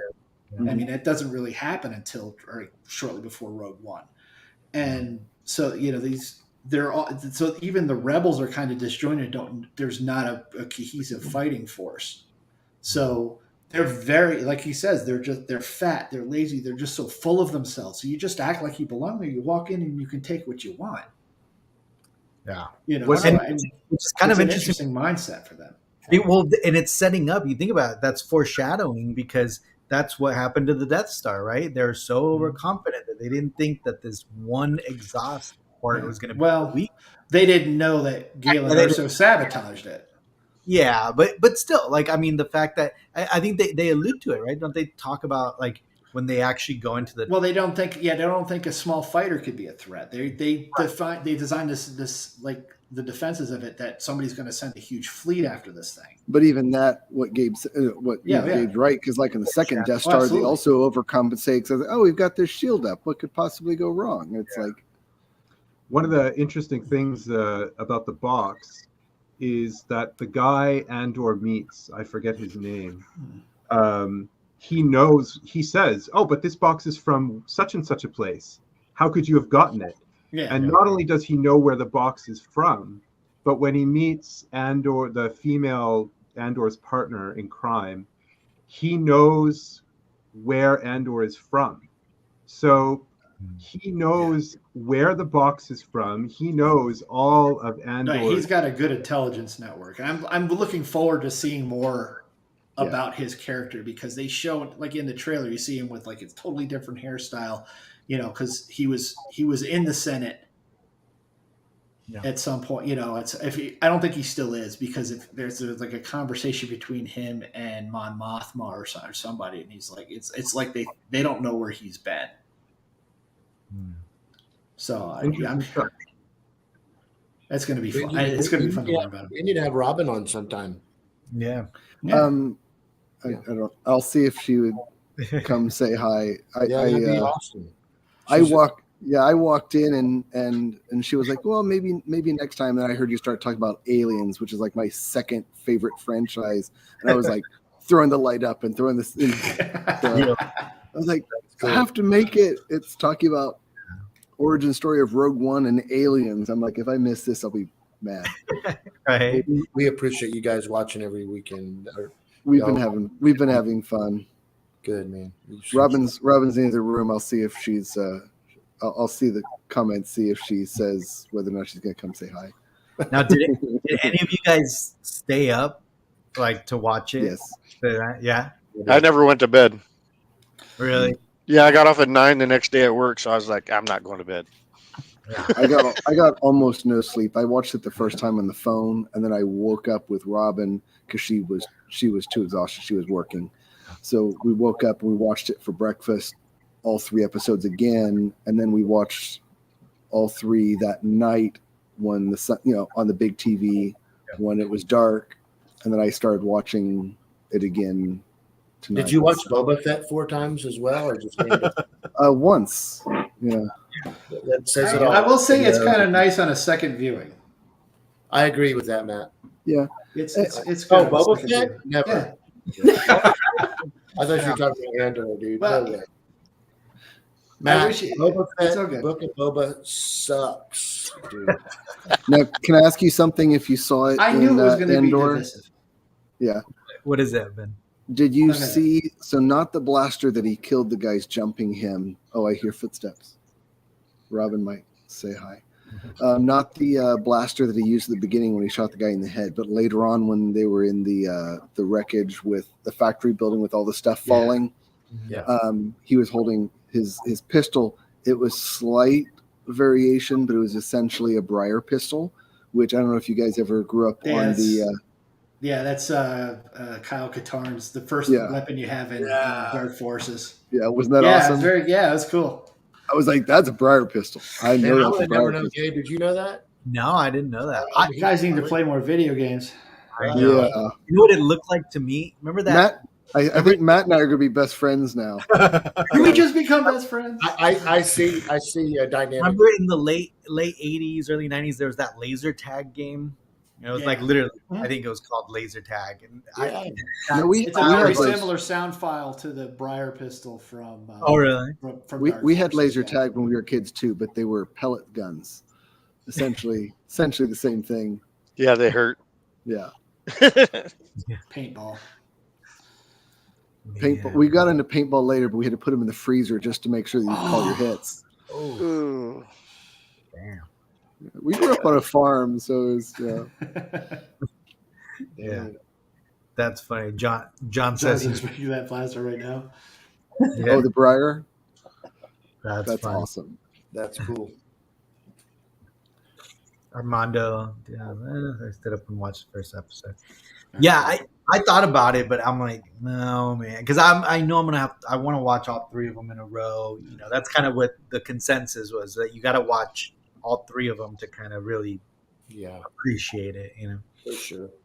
Yeah, they did flow well together. I mean, it did. I mean, as far as like, it's kind of like, I don't know if you're watching the new Game of Thrones series, because they just they're about to change the girls they're going to do it like a 10-year time jump or something in it, because it's a generational story.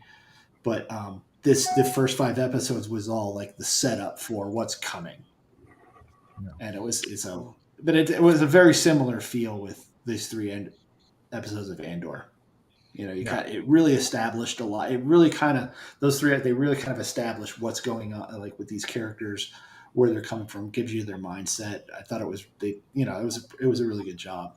All right, so if you had to pick, and this is we'll we'll start. We weren't planning on staying that long tonight, but so we'll kind of we'll do a couple more questions and wrap it up. But like right now, as it stands, obviously, we know how Mandalorian kind of goes. But if you had to take the just first episode, compare it to the first episode of Kenobi, Boba Fett, or Mando, would it out of all the series right now, where would you rank Andor? Are you talking about the first? Well, that's too hard to do, man. I just can't do it. It's first episode of Andor. Just the first episode, or like the opening act. I guess we could call it that. Right? I'll say the first one of Mando. I like Mando. I agree. I have to go Mando number one. Yeah. The right So behind far. it would be Andor for me. Yeah, it'd be a very close second. Yeah. But still, I think Mando. I think Mandalorian right now, as if you're ranking is all of the shows like the Disney, just looking at the Disney Plus shows, I think Mandalorian is still it's on top. Yeah. I seem to be here. I'll go against the grain, which is kind of normally. I really did enjoy Kenobi. Yeah. I thought it's a decent story. It was a nice little bridge between from Revenge of the Sith to A New Hope. Well, I'm curious. Let's rank them, Matt. Rank the 4 series as they. It's hard to. You got to realize that my call sign in the Air Force was Obi-Wan. I really kind of have. I'm going to put that on a pedestal. I really have a hard time with that one. So it's really up. It's right up there, and so I would say, Mandalorian, as far as the series goes, I think is the best one so far. I mean, Kenobi was a limited thing anyway, so it was it was supposed to be a movie they cut up. So I can't even really count that one in this. But I would say Andor, and then Book of Boba Fett is up there for me anyway, because I kind of see where they're going with it. The guy who's writing it is the guy who started the MCU. So he's doing Jon Favreau. Oh, okay. Yeah. Favreau. I mean, so here's the guy who's like helped kickstart the MCU, and I as watching shows like The Expanse or Babylon 5, 2 shows I highly recommend. Yeah. And Hey, the first season's all set up, and it's All right, Michael. It's okay, Mike. Thank you. Hey, I just want to say to you guys that I know I say things a lot like, "Oh, Book of Boba sucks" and all this. Okay. And like Matt says, like he liked Obi-Wan. The thing about when these things come out is it's exciting because it's Star Wars and we're all Star Wars fans and we're always looking for something. That what I do not like about all of these, like we've talked about, is the legacy, like Obi-Wan and what happens with these is we've all had these things in our head about how they were or how they were, like Boba Fett. When we were most of us, I was very young when Boba Fett was first introduced. I remember going and getting him the mail order Boba Fett out of the mailbox, and I was like 8 years old. I'm 52. And to see how some people just came in and wrote that character, who in my head is a different way, just kind of like on The Force Awakens or whatever, when Luke Skywalker's sucking on that nipple. I don't ever think of anything. I look at it back to where I bet you think of that a lot. I look at I look at how he looks out, seeing old Anakin and old Obi-Wan and Yoda, smiles, and you just know that Luke went on to live happily ever after. Han Solo and Leia aren't going to meet and have this fucking kid that's going to end up killing his dad. I mean, it's ridiculous, dude. But I'm getting off. But what I'm saying, though, guys, Joel Hosey could make you that diorama, Yeah. So when you see a Mando characters come in, it's different story stuff, so they can do whatever they want, write whatever they want, and they're not having to worry about screwing up these fantastic legacy characters like Mark Hamill. They totally reamed him up the rear end. I mean, this badass. I mean, Mark Hamill takes his acting very serious, and unfortunately, he was typecast as Luke Skywalker. Harrison Ford got to go on and do bigger and better, and Mark Hamill, sure, he had a career, but they look at what he was known for, and then what they did to his character, dude. This is unbelievable. Yeah. I'll say this about that with Mark Hamill, though. I think The Last Jedi was some of his best acting work. I think, I I think he did as an actor. I think he did very well. Mike, You're gonna get Michael. Matt with Michael's gonna be like, "Boo." no, it's I okay. knew I'm not saying you have to like it. It's like I knew the Book of Boba Fett was going to be a very divisive show before it started because, like Mike's, like I said, we all made. I mean, he's in the original trilogy for 7 minutes total, and he's only got like 3 lines. Stephen and and so we all Carla. sat there. Stephen and Carla, All we what do you- did was make up our own stories about this guy. What were y'all's favorite 4 in order if you had to put them in order? I'm gonna go the first Mando for the sake of that was something fresh, new, we'd never seen. Agreed. And the end of that thing introduces Baby Yoda at that time, right? That was kind of mind blowing there at the end. We're all kind of like, "What is this? Yeah. Is that Yoda?" I mean, all the ideas that were floating around, right? Yeah. There's just too much cool stuff. Yeah, I mean, it was great. I mean, it was a lot. He cuts that guy in half, the Corin or whatever. Oh, yeah. it was the Boba Fett that we wanted. Was The IG-11. Exactly, Stephen. That's exactly right, dude. Yeah. And then I think Andor would be second for me currently. I mean, Yeah. to go sideways, but I mean, it's just so far off from being Star Wars. Like I said before, it's just so original, new. The characters were all sitting there trying to figure out who we're all. None of us know the names of anyone. That's what's cool. Right. You know. Yeah. I don't think I can rank them yet for the simple fact that for me, it's Andor The holiday has special. No. Oh. Yeah, that's it. That is it. That's top tier. That's above Empire. Yeah. Totally. No, I think that right now Andor has so much potential because there is so much untapped story there that we have never seen, and their chance for them to do something really different. Yeah. So I want to see a couple more episodes come out before I can say, yeah, I really like this one better than that one. But Mando definitely left an impression, though. That first episode of Mando, he walks in and it's very gunslinger-like in that bar. You're just kind of like, ooh, who is this guy? Even in Boba Fett, Mando made this show. Yeah, totally. I mean, everybody's favorite episode was the one that was just like The Mandalorian. Yeah. I read an article too that Tony Gilroy doing Andor, he made a comment that he's not a big Star Wars fan. Yeah. And I thought he was contacting the guy that does the books. I forgot his name, but constantly running things by him as far as like, hey, does this work? Does this mesh? Right. I forget which writer though. But I just think maybe we need a little bit more of that because we got a bunch of fans trying to make Star Wars movies and trying to be George. And maybe we need to get some directors in there that. Well, Gareth Edwards though was the biggest fan. Gareth Edwards, he actually had already gone to Tunisia, to see the original filming locations. He was a huge fan. I think the difference is he respected it. The problem is they've had some people that come on that weren't really fans, and they just like Rodriguez. Yeah, but not just Rodriguez, but also like Ryan Johnston. He's like, I don't know, but he had but said Robert years Rodriguez before did the episode where they with the Dark Troopers, where the tragedy, where in Mandalorian season 2, where the Empire, the Dark Troopers, Thousand Tears, and destroyed a ship. No. It was Mandalorian season 2. It's where the Razor Crest, after I backed it, got blown up. Yeah, that episode, and that was a great episode.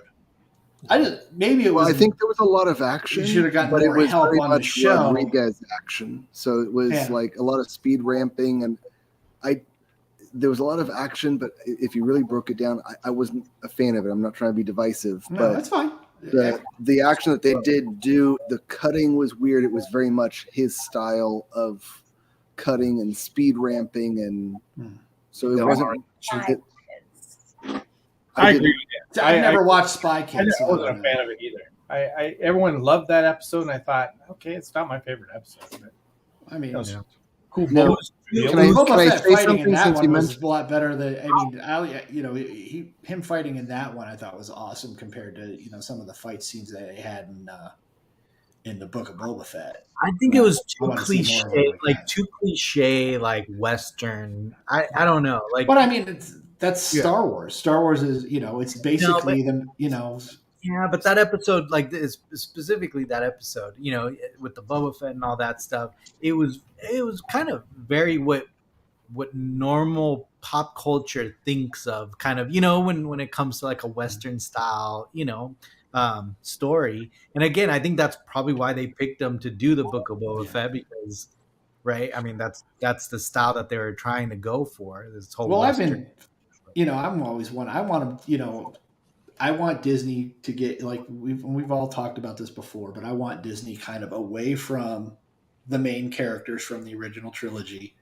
Get away from, there's a whole galaxy out there. I was like, That's why I love Rogue One so much. Take the Magnificent Seven, set it in Star Wars, film it. I give you money.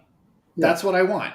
I think that's what I was wanting for Obi-Wan. Take a script that isn't even really Star Wars and adapt it. So like Star Wars, or for Obi-Wan, what I was envisioning a little bit was a little bit of either John Wick or The Equalizer, but set to. But that's not Obi-Wan. Well, he was wanting to help people, but while still trying to hide his identity, but having the ability to do so with amazing talent. Yeah, but I mean, I could never parallel Obi-Wan with John Wick. I was expecting more of like a Incredible Hulk style of like storytelling, right? Like which like one? Don't say Ang Lee's. No. The classic one. Where it's like okay, I get you. Every episode's kind of him just kind of wandering around, and then he gets into some type of storyline. He turns into the Hulk at one point, and I expected Obi-Wan to kind of be like that, where he's kind of roaming around and he's getting into these interactions, and every once in a while he has to kind of use the Force, but then always kind of have to go back down and hide, and so very Incredible Hulk, but that's not what we got. Yeah, but I mean, like I just was like, like take like 47 Ronin, give them lightsabers. Film that, and I'll give Disney money to see something like that. I just there's so many stories that could be told, and it doesn't have to always keep tying into the Skywalkers, or and it's fine. I don't mind, I think there's a high probability you see like Jimmy Smits as Bail Organa in this, because you've got Mon Mothma. There's a good chance you see him in the Senate at this point.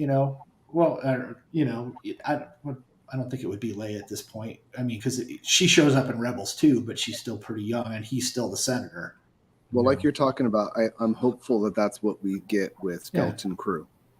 Yeah, that's looking really good. I mean, so and they haven't really shared anything about it yet. So it could be exactly that. I'm which excited. one? What are you talking about?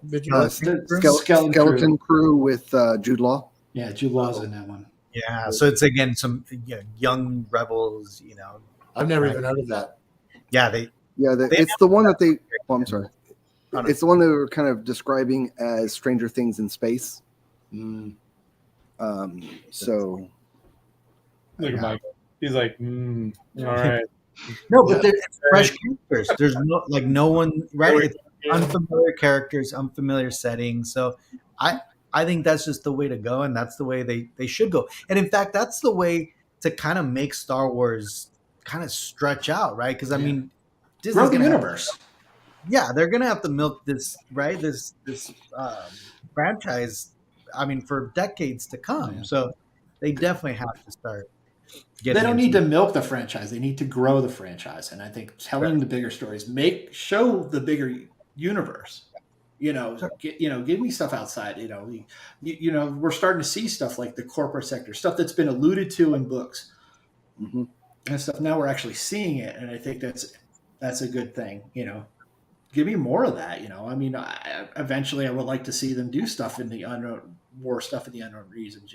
But after we get to, I think it's going to be Ahsoka where Thrawn shows up, and because like I said, I think in a way, a lot of these shows, I'm not sure Andor's going to be part of it, but like the Mandoverse stuff, all these different shows that they're tying together, they're trying to tell a version of Heir to the Empire, and it's a fascinating story, and it's, like I said, I highly recommend it, even though it's falls under Legends now, but even the canon Thrawn books are really good. Now the one movie I wouldn't mind seeing, and the only reason I say this is because I just recently watched it again, and I was just like, man, this is a good movie. Is Solo, and they leave it in this cliffhanger, and they already have the actor.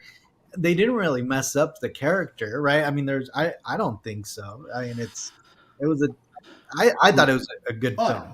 Solo was entertaining. Solo was like the last movie I wanted him to make, because we had a young Han Solo movie. It was called Star Wars. It came out in 1977. Perhaps you've heard of it.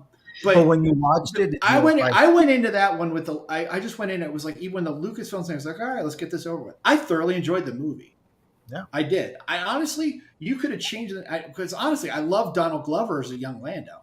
Yeah, and it was a couple of years. It was about 5 years ago, Colorado Springs Comic Con, and Billy D. Williams was here, and I got to talk to him, and he was saying, because it was before Solo came out, but they had been filming it, and he said he had met with Donald Glover, and he says the guy is just, I mean, he's a great actor. I mean, if they had an Academy Award for Best Billy D. Williams impression, he should have got it, because that's all he did in that movie, but it was perfect, and it was like I said, I thoroughly enjoyed that movie. That's what I'm saying.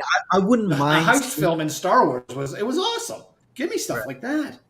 And that's what I'm saying. I wouldn't mind seeing that continuation to kind of see, see that. Well, there was a lot of people with played out, and Well, there was a lot of people that kept expecting Emilia Clarke as Kira to show up in Book of Boba Fett, because I got to talk to the Kerry Jones, that he played Black Chrysanthemum in that. He was out here, and I was like, well, I can't wait to see you in season 2 of Mando. Just like, well, he kind of said yes without actually saying it, that there's gonna be a season 2, and I think part of that story is there was somebody behind the Pikes doing it, because there has to be more motivation there. But I mean, it's like I said, that whole season was set up, and it tend to be, when you have seasons like that, it's generally people don't like it. It was like the first season of The Expanse. A lot of people, it's very slow, but they're setting stuff up that you see later. Same thing with like the first season of Babylon 5. People, there's very slow, but there's things they put in there that you get a payoff at like the end of season 3. And I think that's a similar thing that was going on there. And like I said, I think just going out of the gate, it was going to be a divisive show, because we all have our ideas of who Boba Fett is, because he's in it so little, and yet he's so popular. I think that they've already pulled the wool over your eyes. I think the people behind the Pike Syndicate, it's the Vespa gang, right there in front the whole time. Yeah, masterminds. Slow speed chasing it right through Mos Espa. No, but I kind of would like to see some, because like I guess Kira's like showed up recently in the comics, and was going after Vader and stuff. So it's and I mean, it's not like Emilia Clarke's doing a whole lot right now. So what I heard someone say about that, if it's all right, what someone said is, usually when they give something over to be free reign for comics, it's because they're done with it in live action. Yeah. So that's not well. Yeah, there's definitely, like, I call it the hierarchy. It's not good for the live action Kira if they're like, hey, yeah, you can write about it, whatever, and it can be canon, because that means we're done with it. Well, I think there's a hierarchy to the canon in Star Wars. Like, it's the movies, then like live action TV show, then animated TV show, then books and comics are down below that. So I mean, they could tell a great story in the comics, but then they could do something in a show that like they did that. What was it? I think it was something in man was about Ahsoka, because and a lot of people were upset because there's a book about Ahsoka, and they were like, "Oh, this is violating that book." I was like, "Well, yeah, live action TV show trumps book. Sorry, I love reading the books too, but as long as it's not violating what you see in the movies." Yeah. The books for what is it? Battlefront, Twilight Squadron was actually really good. Twilight Company. So I haven't read those. I didn't read those, and oddly enough, I never read like the Rogue Squadron novels. But I've heard, a lot of good things. Robin is reading one of those. I can't remember which one she's finishing up. Like Alphabet Squadron, is that what you're talking about? There's a whole rogue. They're all legends now, but there was a whole, But the books. You guys, look. You guys. I think you guys. I love reading the books. They're you guys great. are stepbrothers right now. Yeah, you guys are like wow, so much room for activities. What's your favorite dinosaur? Have you guys read any of the High Republic stuff? I think all of that. I read the first novel, and I haven't gotten back into it. Yeah, it's not my time period. I'm all classic. I honestly think it's too close to the movies. It should have been at least 1,000 years in the past. Yeah, because it's too. I was like, this is way too different from what we see in the prequels. Robin says, no, there are two of them. Yeah, because like they're working on hyperspace lanes when the Republic has been around for 20,000 years at this point. 25,000 years. Right. So it's kind of odd for me for that. But I mean, there were some interesting characters, like some of the Jedi in it. There was like this one Jedi at the end of the first novel. He's captured by the. Which basically it's a neat Robin Bennett book. That's awesome. I'm not a book guy, so like if Star Wars is nerdy, I don't know what you call Star Wars books. It's a fun read, buddy. No, I'm not putting it down. I was actually thinking I've never read a book. I was thinking about getting them on Audible. Has anybody heard it? I was going to say it was hard for me to even listen to the record when I was 8 years old. This is my the Star Wars book that I I love those. That's the Star Wars book. Oh, great! The hyperdrive's broken again. Is the Leia still in there, or is it missing and all broken? And let me go solo mode here. So, guys, speaking of, I had that book. Leia's there. This is actually mine from my childhood. That's awesome, dude. So one of the few things that survived. That was really funny though. How these guys are, Gabe. I mean, nerd fucking to the Star Wars universe, and then Gabe pops up this little pop-up book, dude. And then all of a sudden, it sounds like the hyperdrive is broken. What? Yeah. I love you so much, Gabe. In a fire, that's what he's grabbing. Thank you so much, man. Damn, dude, that was hilarious. But yeah, guys. So we wanted to definitely keep it under 2 hours because we are going to be back on Saturday. We're going to do another show. But yeah, I want to thank everybody. Jump on. I think everyone, there's a consensus that everyone's excited about this series. Everyone's kind of on board with it, and hopefully it kind of fulfills all our expectations. I'm hopeful, and new era for Star Wars, right? I'm excited. Yeah, I think it's going to be fun. Yeah. So before we get off, Brian, I want to say on behalf of Gabe and I, thank you for hopping on for the first time. And my pleasure. Thank you for having me. Absolutely. And if anybody wants to see your type of work, how can they find you? I am at Brian Makes Dioramas on Instagram. Sounds and good. I've been growing that channel for the last that page or whatever you call it for the last 18 months, 2 years or whatever, and having a lot of fun just showing off what I've been doing. And I'm also Brian Makes Dioramas on Facebook. Oh, man. Cool. And then Steven and Carla, what's the title of your YouTube channel? So we're just Ravenwood Collectibles. Okay. And so we're still finishing filming and editing. So we'll put a little post out there in Collection Wars when we go to drop a couple things. Yeah, awesome.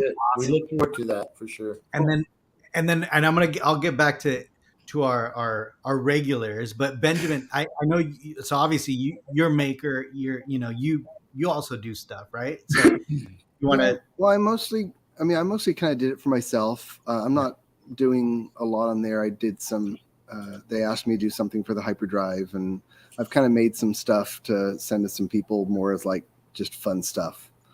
Yeah. But what I do want to say is, don't you make that display for the Obi-Wan saber? Like that's all split up. yeah, Dude, that thing is you can't really see it here, but those are, because it's all out of focus, but those are all acrylic displays for the different blasters and lightsabers and stuff.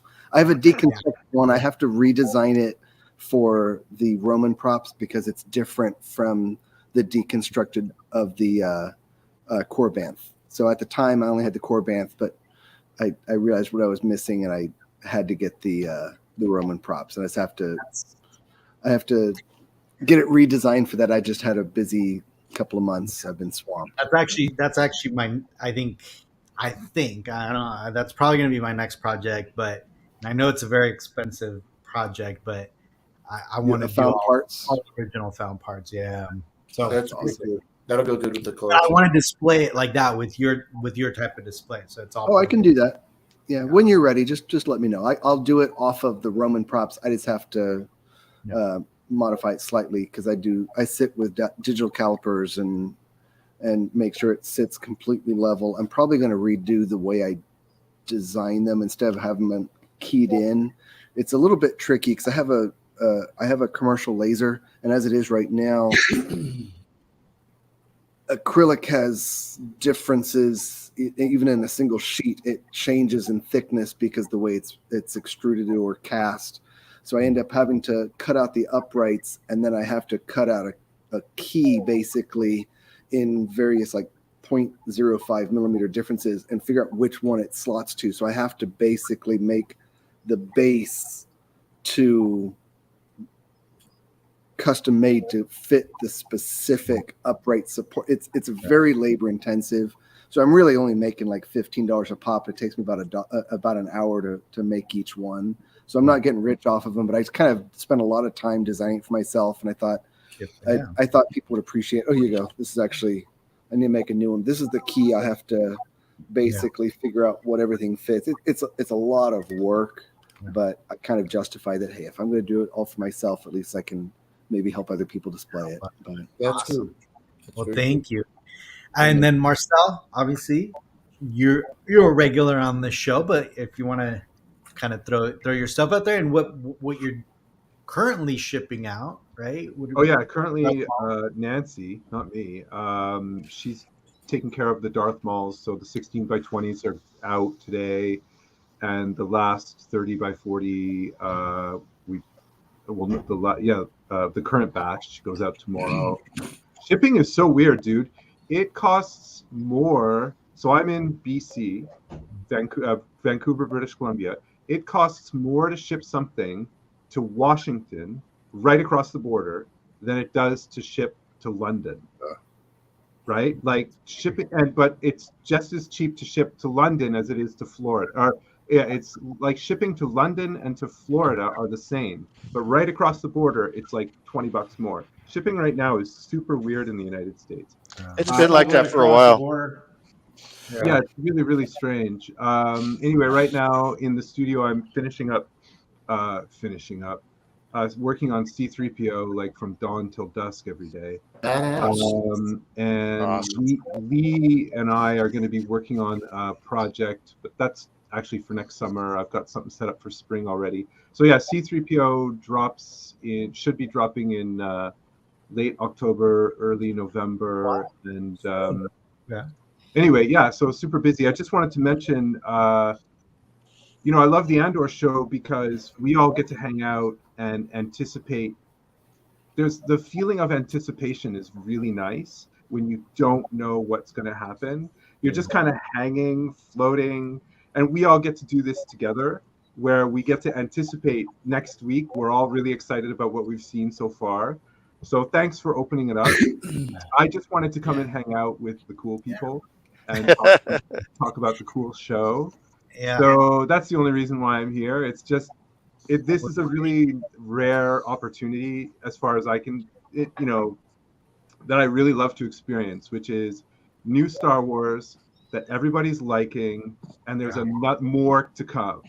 So that's the only reason why I'm here. It's just like this is such a good vibe with all the cool people. And So Star Wars nerds are my people. Yeah, thanks for opening up and inviting us to come on. This is awesome. Oh yeah, we wanted to hear all about Andor, and then Mr. Hawes, Mr. Joel, tell us what are you working on? Where can people find you? Obviously, Yeah, I'm on Instagram, joel.hazy.3.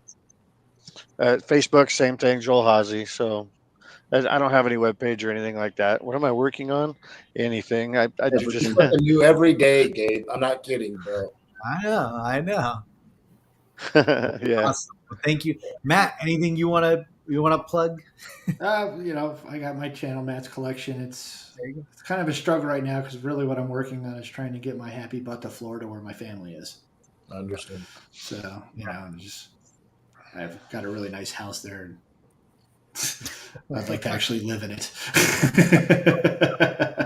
Marcel, did you realize that Steven is the gentleman who? Tell me if I'm wrong. You're the one that won the plaque, right? The collection wars. Yeah. That's right. Yeah, it's right. I can't show it to you. It's right there. Yeah. I love how mine turned out. I love it. It turned out fantastic. I also met Stephen Carla for like 15 seconds in Puyallup, right? Was it Puyallup? Yeah. Yeah, we kind of tracked you down. I knew you were going to be in the line for Ray Park. So, yeah, we kind of tracked you down. Well, hey, Marcel, I think I told you the story. I told you that Emily Swallow was here at Colorado Springs Comic Con, and I brought up you because you gave her that print, and she just lit up. She's like, "Oh yeah, I love that thing." So she really is a fan of your work. Yeah, she was very. Yeah, she was awesome. She was great to talk to. Really nice person. If I go, there's a troupe here in Dallas with Emily Swallow in I think like a week or two, a couple of weeks. Nice. Mike, how's your Tantive coming along? Very well. Thanks for asking, Marcel. He's just sent me some pictures today, actually, and we'll show some pictures of it. Yeah. We'll catch up with. I'm still in awe of that medical frigate, man. That thing's amazing. That's cool. Thank you, Matt. It's just spectacular. Yeah.